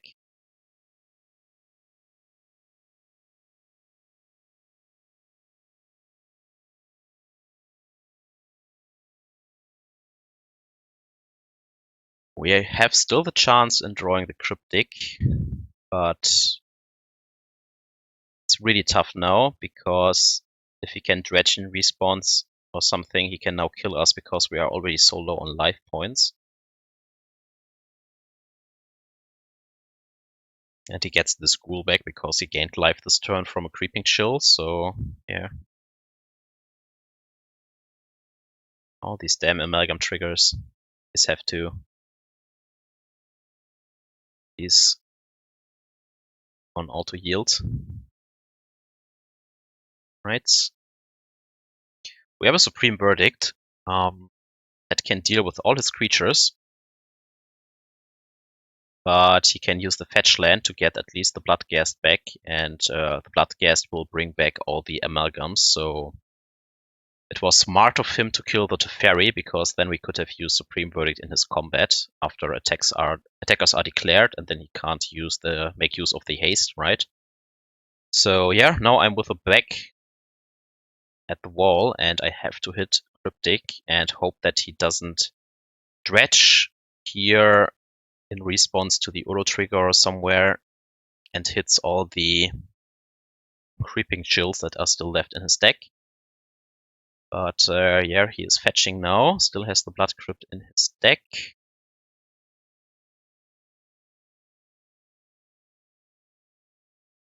Sure. The Uro trigger on the stack.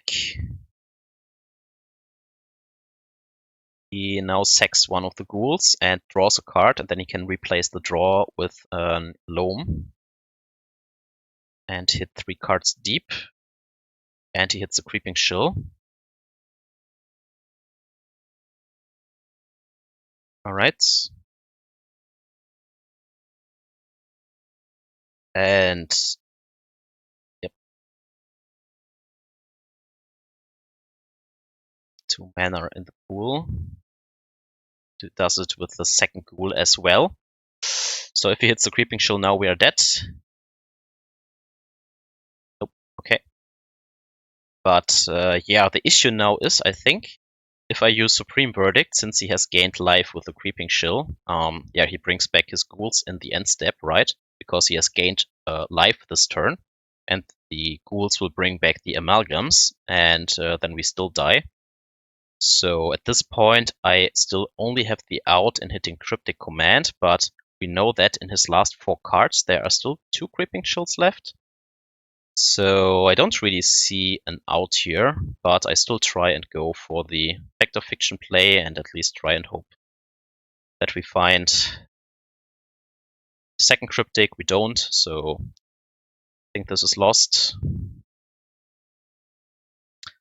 Correct me if I'm wrong, but I think this is how it works, right? If he gains life, then he can bring back the ghouls in his end step and kill us this way.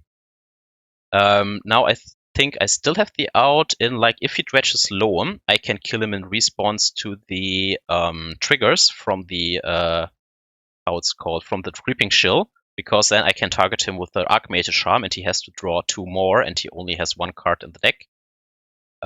Then he will die. So I hope that he dredges a Loam here, but he doesn't have to. So this card won't really matter. So let's see if he dredges the Loam here. But he doesn't, I think. Yeah, he doesn't. And that was exactly our last out. Like, yeah. I show him the kill, but he stays at 1 card. So I have no other ways to let him draw cards. And yeah, he has played this very well. I have to give that to our opponent. But I think I make this one mistake where I didn't shock in the Hallowed Fountain. Yeah. If I notice the rule correctly, like, I think it's correct. If he gains life, then he can bring them back in the end step. But yeah, because if that would not be the case, I could have gotten him with Supreme Verdict into Archmage Charm, I guess. But yeah, I check, and the Cryptic was nowhere near, so yeah, nothing you can do there. Sometimes they get you, but it was very close. I mean, we had our outs, and he had a very good start, so remember, we had only 3 spells in the beginning, or rather, only the Spell Snare, really. So if we draw a little bit better, or our opponent a little bit worse even, and I don't make the mistake even with the Hallowed Fountain, then I think I could have gotten this. So, well, close game. Still impressive. Now we have Soul Guide Lantern and Ashiok in our deck. I bring in Whale of Summer because they usually bring in discard, and I don't really care about Time Raveler. That makes sense. I bought out the Shark Typhoons. Maybe that is wrong, but I like all the other cards a little bit more. Like, I need some 2-mana counters against the Reunion. Force helps with that. Archmage's Charm can replace itself, sometimes kill them, and yeah, like all the Planeswalkers, if they stumble a little bit, to draw into our hate and stuff. And yeah, then you'll see my first hand here, 5 lands, Remand, Aether Gust. Pretty bad, but yeah, well, maybe Remand in 2 draws us into Ashiok, and then they have dumped all their stuff with the Reunion into the bin, and we can get them this way. So I was banking to hit my hate there. Maybe that's wrong on the play.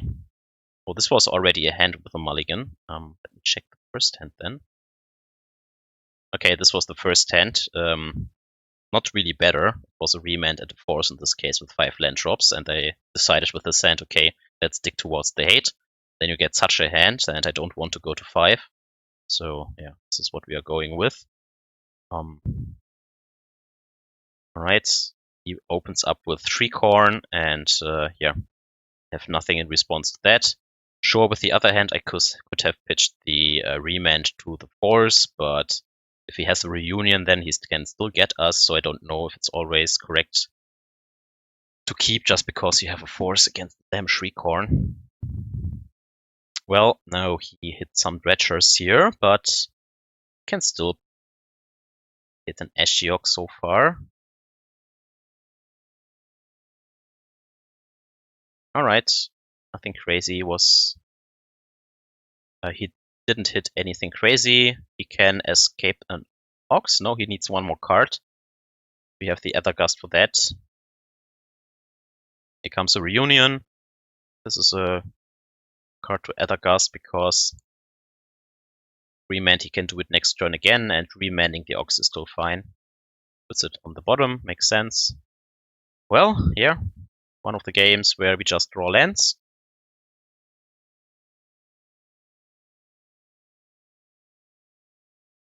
The Shriekhorn hits an Imp.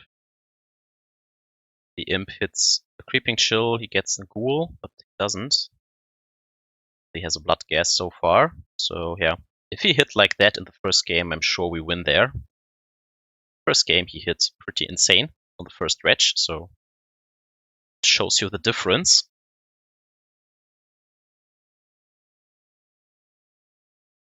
Okay, here comes the Ox, so we remand it and then hopefully draw into an Ashiok. That would still be fine.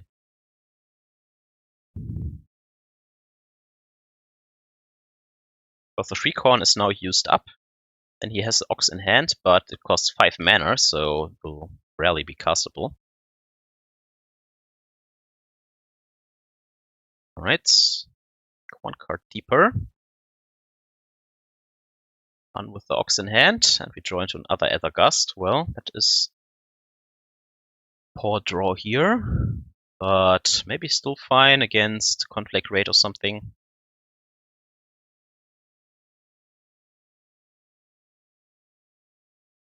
Have a Breeding Pool. Uro is also fine now. We can still hold up Aether Gust and yeah, have a way to win this game again.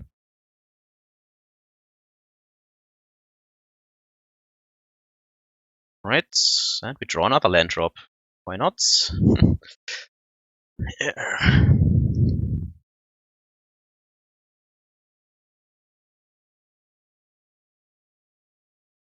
This is also one of the reasons why I want more payoffs for all these land drops, and I want to test out Field of the Dead. Like, then at least you can do something with all these damn land drops and put some blockers so yeah, pressure onto the battlefield. This brings back the Blood Gas, but he has a fetch land anyway, so the Blood Gas will come back if he chooses so. And yeah, if he brings it back now, he can't combine it with amalgams that he might dredge into, so I think that's fine. 2 damage is not that important right now yet, so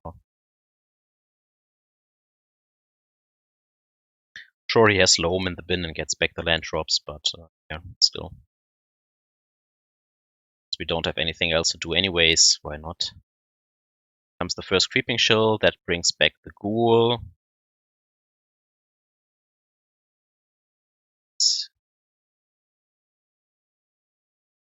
So we know that he has an Ox and 2 unknowns in hand. Oh, yeah, 1 Loam. Scratched this turn, of course. Can still Aether Gust the Loam, so yeah. Make some use with our mana here. Put back on top. Probably doesn't matter because he can dredge it anyways. Or, yeah. Still stalls a little bit. Can still hit an Ashiok here, that would still be fine.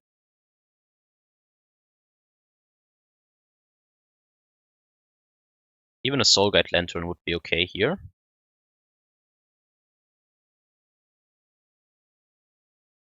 So he has Ox and 1 unknown in hand. Okay, here comes the Ghoul. And we just draw more lands, yeah. So I concede here. Yep. The Uro comes in 2 turns, that is probably too late, and so I lose to Dredge. First game, very close. Very, very close. The second game, not so much, because, yeah, you draw then 9 land drops by turn 5 again. Sure, you can take mulligans into Oblivion, but then you might lose the long game against Dredge nowadays anyway, so I don't know. Because, yeah. Mulligans also make Uro weaker, because you need the resources in the graveyard after all. I don't know. Since we don't have Rest in Peace to take mulligans towards, and taking mulligans towards Ashiok, who is still a 3-drop, like, it's not a slam dunk that I want to take so much mulligans for. That makes sense. Yeah, once more, taking mulligans, 2 land drops in hand. Let's hope that it works out.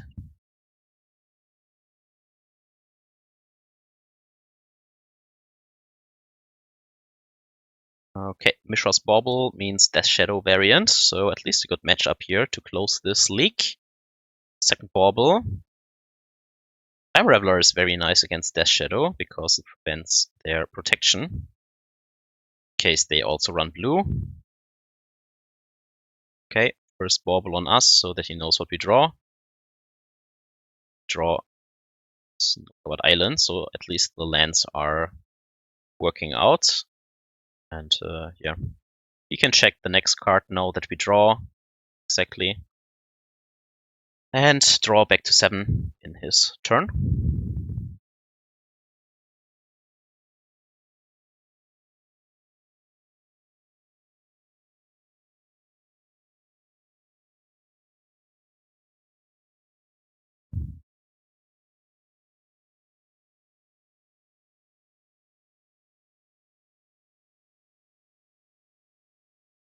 So it's 4-color Shadow probably, or Sultai Shadow or something. But yeah, we have to keep Mystical, not Mystical, Stubborn Denial and respect that card. What is nice against Death Shadow are the 2 copies of Condemn in our sideboard. They are very strong against Death Shadow. That is a nice side effect of the Prowess Hate. So I don't slam Teferi in this situation, because he can counter it with the Stubborn Denial. So instead I aim to put Uro into effect and ramp up a little bit. But he uses this window to dismember it. This is very smart, because now he can drop the Death Shadows. But we have drawn into Supreme Verdict, so unless he has Thoughtseize with Death Shadows, we can Verdict away the pressure and put the Verdict back on top with the Mystic Sanctuary, so that is very nice. Okay, here comes the Shadow. If he drops the second one, he doesn't have Stubborn Denial up, so might refrain because of that. There we can use the fetch here to pick out another Hallowed Fountain. Or a second green source for Uro, sure. Alright, so no time for Teferi. And again, we are at 21. We don't have to fire the Supreme Verdicts yet. We can also try and use the Cryptic and draw out one of the Stubborn Denials. But yeah, and are still protected from Thoughtseize because we can put the Supreme Verdict back on top. Can also try and fight about this. Which the damn Snapcaster, because it doesn't do anything here. This also fills our graveyard for the Uro. Can have Thoughtseize now and Cling to Dust. That would be blowout, but you have to take some risks, I guess. Now we can still fetch another blue source and have another Stubborn Denial, but if not, the Teferi will win, and we are still at 21, so we don't have the Supreme Verdict right away. And with Teferi on the battlefield now, Cryptic is also a good draw against Death Shadow.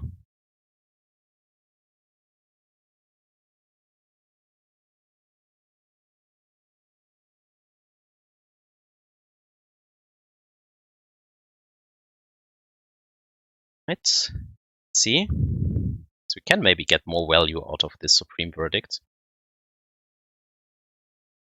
He drops a Goyf and Death Shadow at the same time or something. Alright, Death Shadow, welcome back.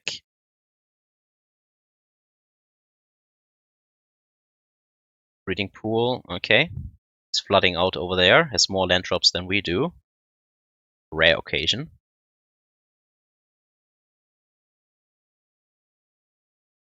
Shark Typhoon. Can jump block, but not against Teemo Battle Rage, but he can't use it inside combat because of Teferi, so he has to use it beforehand, and we still have Supreme Verdict up here, so yeah. Can bounce back the Death Shadow here, or fire off the Supreme Verdict, or just take it if he doesn't attack the Teferi. Sure.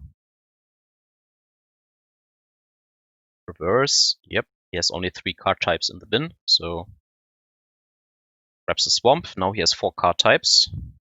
That probably means he wants more pressure, which is perfectly fine, because that plays into our Supreme Verdict, even if he has the Thoughtseize here.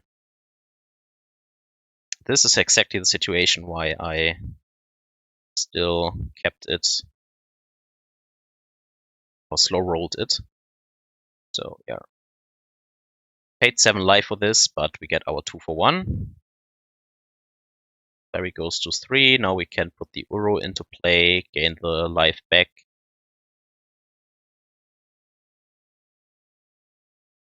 And here, keep 1 fetch land uncracked in case we need the Supreme Verdict. So now I can keep it in the graveyard for when we really need it. If he tries to Cling to Dust it, we can now put it back on top in response with the fetch, so that is also good. And he can't use it in response to the fetch because of the Teferi. Alright, so Whale of Summer. Aether Gust seems also fine.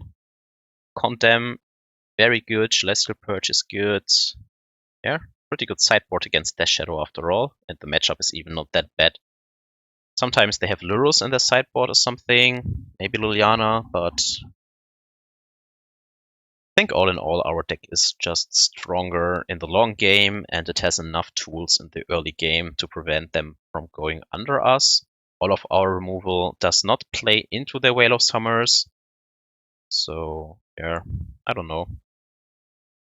Trading the Spell Snare for the Veto to get the Search Spell Traverse. And Spell Snare can only really grab Tarmogoyf, but with Aether Gust and all these white removal spells, Tarmogoyf should be... Yeah, we should have enough ways to deal with it. Here we have 2 removal spells, Mana Leak. Cryptic is clunky and maybe also not that great against Whale of Summer, but can still tap the team and bounce our Sanctuary, so it's never that dead. Alright, here comes the basic Swamp, maybe into discard. Yep, Thoughtseize. Probably picks the path. Or the Jace if he has a slow hand. But if he picks Jace, that tells a lot about his hand, and he probably should have mulliganed. Alright, so he picks the path. Alright. Draw the Delta. Could hide this information maybe, but let's see. Yeah, because he has to use the bauble on himself, he could have kept the Delta hidden, but probably isn't a big deal. And it's the worst fetch land, so. Alright, Tarmogoyf. Still at 16, so he's far away from Death Shadows. We have 7 1-mana removal spells in our 6 still in the deck. Okay, but we only draw lands, so only mana leak up. But I don't think we die in a few turns here. We could have kept the fetch land and here keep the Goyf at 3. But yeah, you can see he has his own fetch land and could have grown the Tarmogoyf nonetheless. So I don't try to mana leak here because I don't want to activate his Veil of Summer he might have. Fetches a Watery Grave to shock down. Still at 13. Places second Goyf. Right? Just scary, but it kind of plays into Supreme Verdict if we can get there. So alright.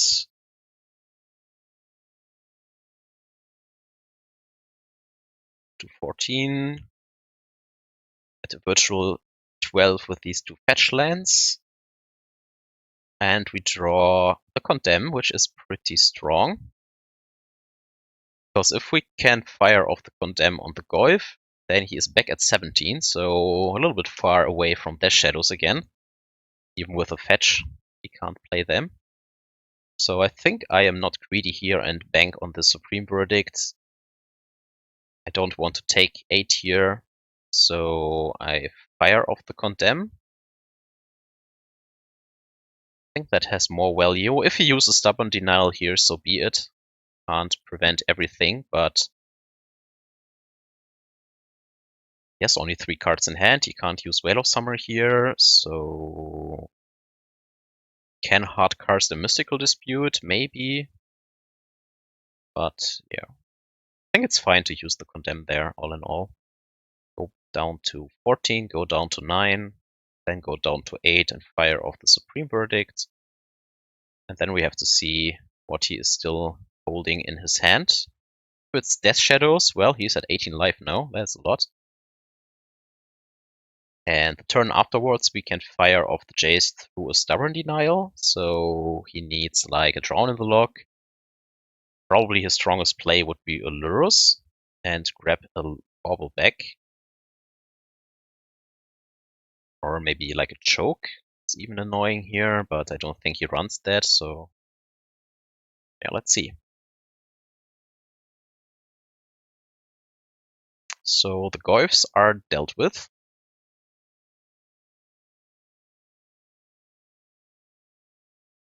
Alright, a Spell Bomb. No big deal. Stops our Mystic Sanctuary, but yeah, that's it. Feel great. Now he can't have Drawn on the Lock up anymore. Because he needs another blue or black source. Alright. Then we drop the Jace into play. Maybe as a Disdainful Stroke or a Mystical Dispute, but I like this chance here. And it resolves, so yeah. Maybe as a Bolt, but I still Brainstorm. And we can put the path back on top and protect it from this card, as well as the Aether Gust against another Goyf.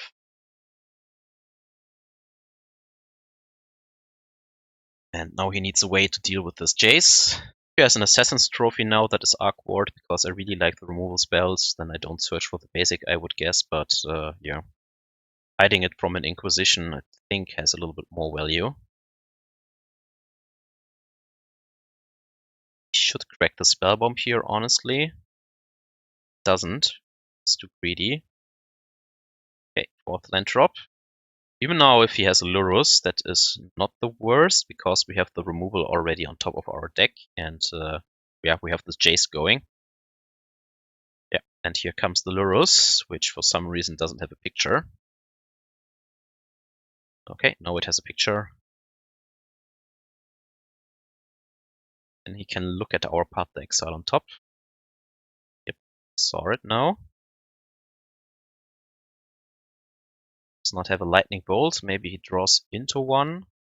If he runs that, I mean, Fatal Push makes a little bit more sense in the meta right now. But both are very bad against Stormwing entities, so... Okay, yeah, use Path on the Lurrus. To have brainstormed before, but...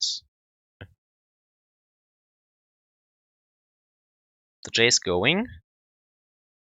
Put back a land, and we don't need the Teferi yet. Rather prevent him from using his graveyard. Stop the search spell with that. Stop other Lurrus that he might run out. Stop how's the card name? The card that can revive a creature from the graveyard for a black mana, Unearth. I think the Soul Guide Lantern has a little bit more value.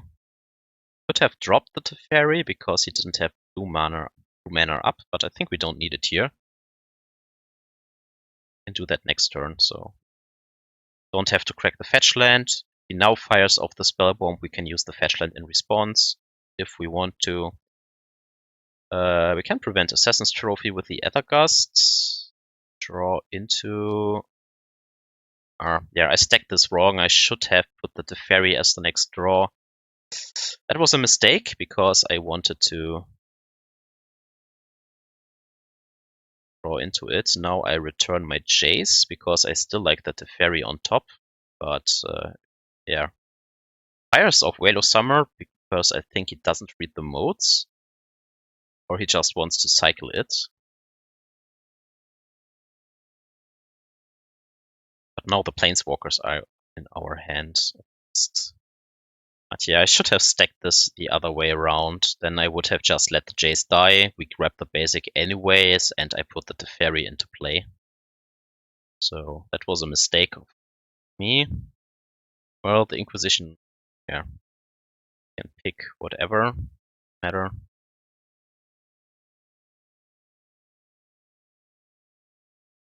Alright.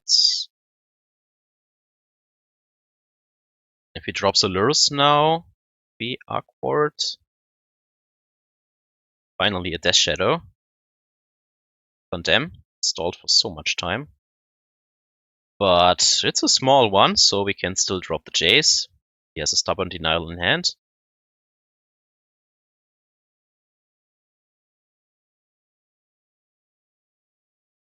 And for whatever reason, I tried to get the Mystic Sanctuary going, finally. This also seems loose. I can play the Misty and just put the Jace on the stack, and yeah, then I can still do this, but then I at least know that Jace is there. Now I force him to draw this damn card, and he could draw maybe into a Drown in the log or something. So, yeah. Feeling too safe and secure and doing some sloppy plays now that can backfire. That is not good. That is a way to give these games away where you are so far ahead that you don't know how you want to win.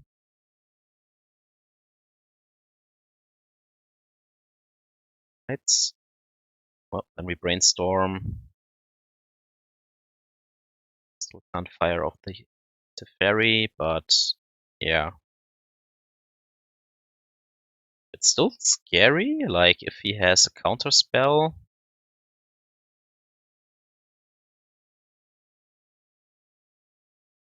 Doesn't, okay. I mean, he couldn't use Stubborn Denial there, but if he tapped another way, he maybe could have used Drown. But the graveyard was empty, so yeah. Maybe we are too far ahead.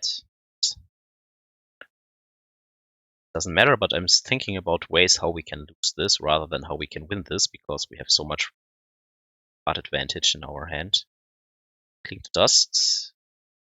Maybe into Lurus, and then he draws with the Bauble again. But we have Supreme Verdict on top, so while annoying, that is not the end of the world. Okay, Tarmogoyf. Finally a use for the Aether Gust. I think he still has a Stubborn Denial in hand at this point that he can't use because of the Condemn earlier on. Like I mentioned, this is such a great card against Death Shadow. Alright, now we can finally draw into the into the Teferi, and for whatever reason I still don't do that. Like, why did I then even crack the damn Lantern earlier on?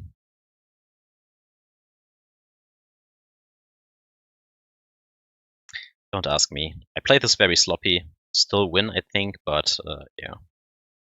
Make some very weird plays here. It hurts to revisit. Don't do that. Think about the ways how you can lose this game. These situations, because it's very likely that you win. Do that. Yeah. Okay, then we drop the Teferi and go from there. Yeah, so another 4-1. The match against Dredge was very, very close in the first game. Then we flood out. We had a lot of issues with the land drops.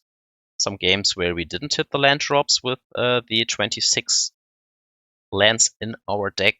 Then a lot of games where we flood out, where we couldn't do anything with it. So I will try out to cut one Field of Ruin and put 2 Field of the Dead in the deck. Then we go up to 27 copies. And with so much land drops in the deck, I will then try and cut the Snapcaster Mage, both of these Shark Typhoons probably, and something else, maybe the Soul Guide Lantern or another Force, I don't know yet, and include 4 Growth Spiral, like the Reclamation decks are doing, but I will not put Reclamation into the deck. I will not put Nexus of Fate in the deck. I like the Uro Core here. I like the spot removal against Prowess and all this other stuff that is going on. But then with the Growth Spiral, I try again to ramp a little bit ahead in these 4 mana spells. And with 27 lands, it's hopefully very likely to hit your damn land drops up to number 4. And then in these games where we flood out, we might drop at least Field of the Dead into play and get some zombies out of it, which should help at least in the fair matchups. Yeah, I have to see how this goes, because then we don't have Shark Typhoon anymore. I guess against Ponzar, then you have at least more steam for the late game, because the zombies can be really good, but you are more vulnerable to Blood Moon. You have less ways to... Yeah, I mean, that's not right, because you can cycle the Growth Spirals as well. Yeah, I don't know. I just try it once or twice, see how it goes, and if it goes horribly, then I will just try and go back to 25 lands and maybe include some opts again. Or if it goes really well, yeah, then maybe it's great. Who knows? But overall, I really like the sideboard right now. There's nothing I really want to change. And I like most of the stuff that is going on. It's really only about the land drops. I want to find a way to hit the perfect amount. So maybe we have to put Opt back in our deck. Maybe Serum Visions makes sense if I cut down on the Snapcaster Mages anyways. Then I can also use this Cry 2 a little bit for value and put additional land drops on the bottom, or try to find them easier. So I can also see using Serum Visions. It's not as great with the instant speed, or with the lack of instant speed with Mystic Sanctuaries maybe in the opponent's turn, but overall it's the stronger card, I think. So I can also see some value in including a few Serum Visions, but yeah. Overall, still winning a lot with this deck. This time, I wonder how the game against Reg would have went if I shocked in the Hallowed Fountain and used the Aether Gust on the Ox in this one turn. Then we would have slowed down our opponent by a little bit, and I think then we stay at a little higher life total because he couldn't dredge as deep, and the Creeping Shills were rather deep in his deck. And if we put this pressure away for even one turn, then the Uro can maybe get us there. Who knows? Maybe we then get this additional window to fire off Factor Fiction and get deeper. Then we would have hit the 2 Path to Exiles. And we could maybe get the pressure away from the battlefield and drop the Jace and brainstorm into the other Cryptic. Like, there are some ways to get out of this situation, I'm sure, if I just hold up this counterspell for the Ox. And we then go into a third game, maybe on the play again. There would be a fair chance, I guess. But on the other hand, I lucked out in the human matchup, to be honest, with the Supreme Verdict. So, yeah, who knows? Anyways, this was yet another leak. I found it rather interesting, so I made a voiceover again, and hope you enjoyed it as well. And hopefully see you back for the next time. Have a great day, stay healthy, and till then, Magic's out.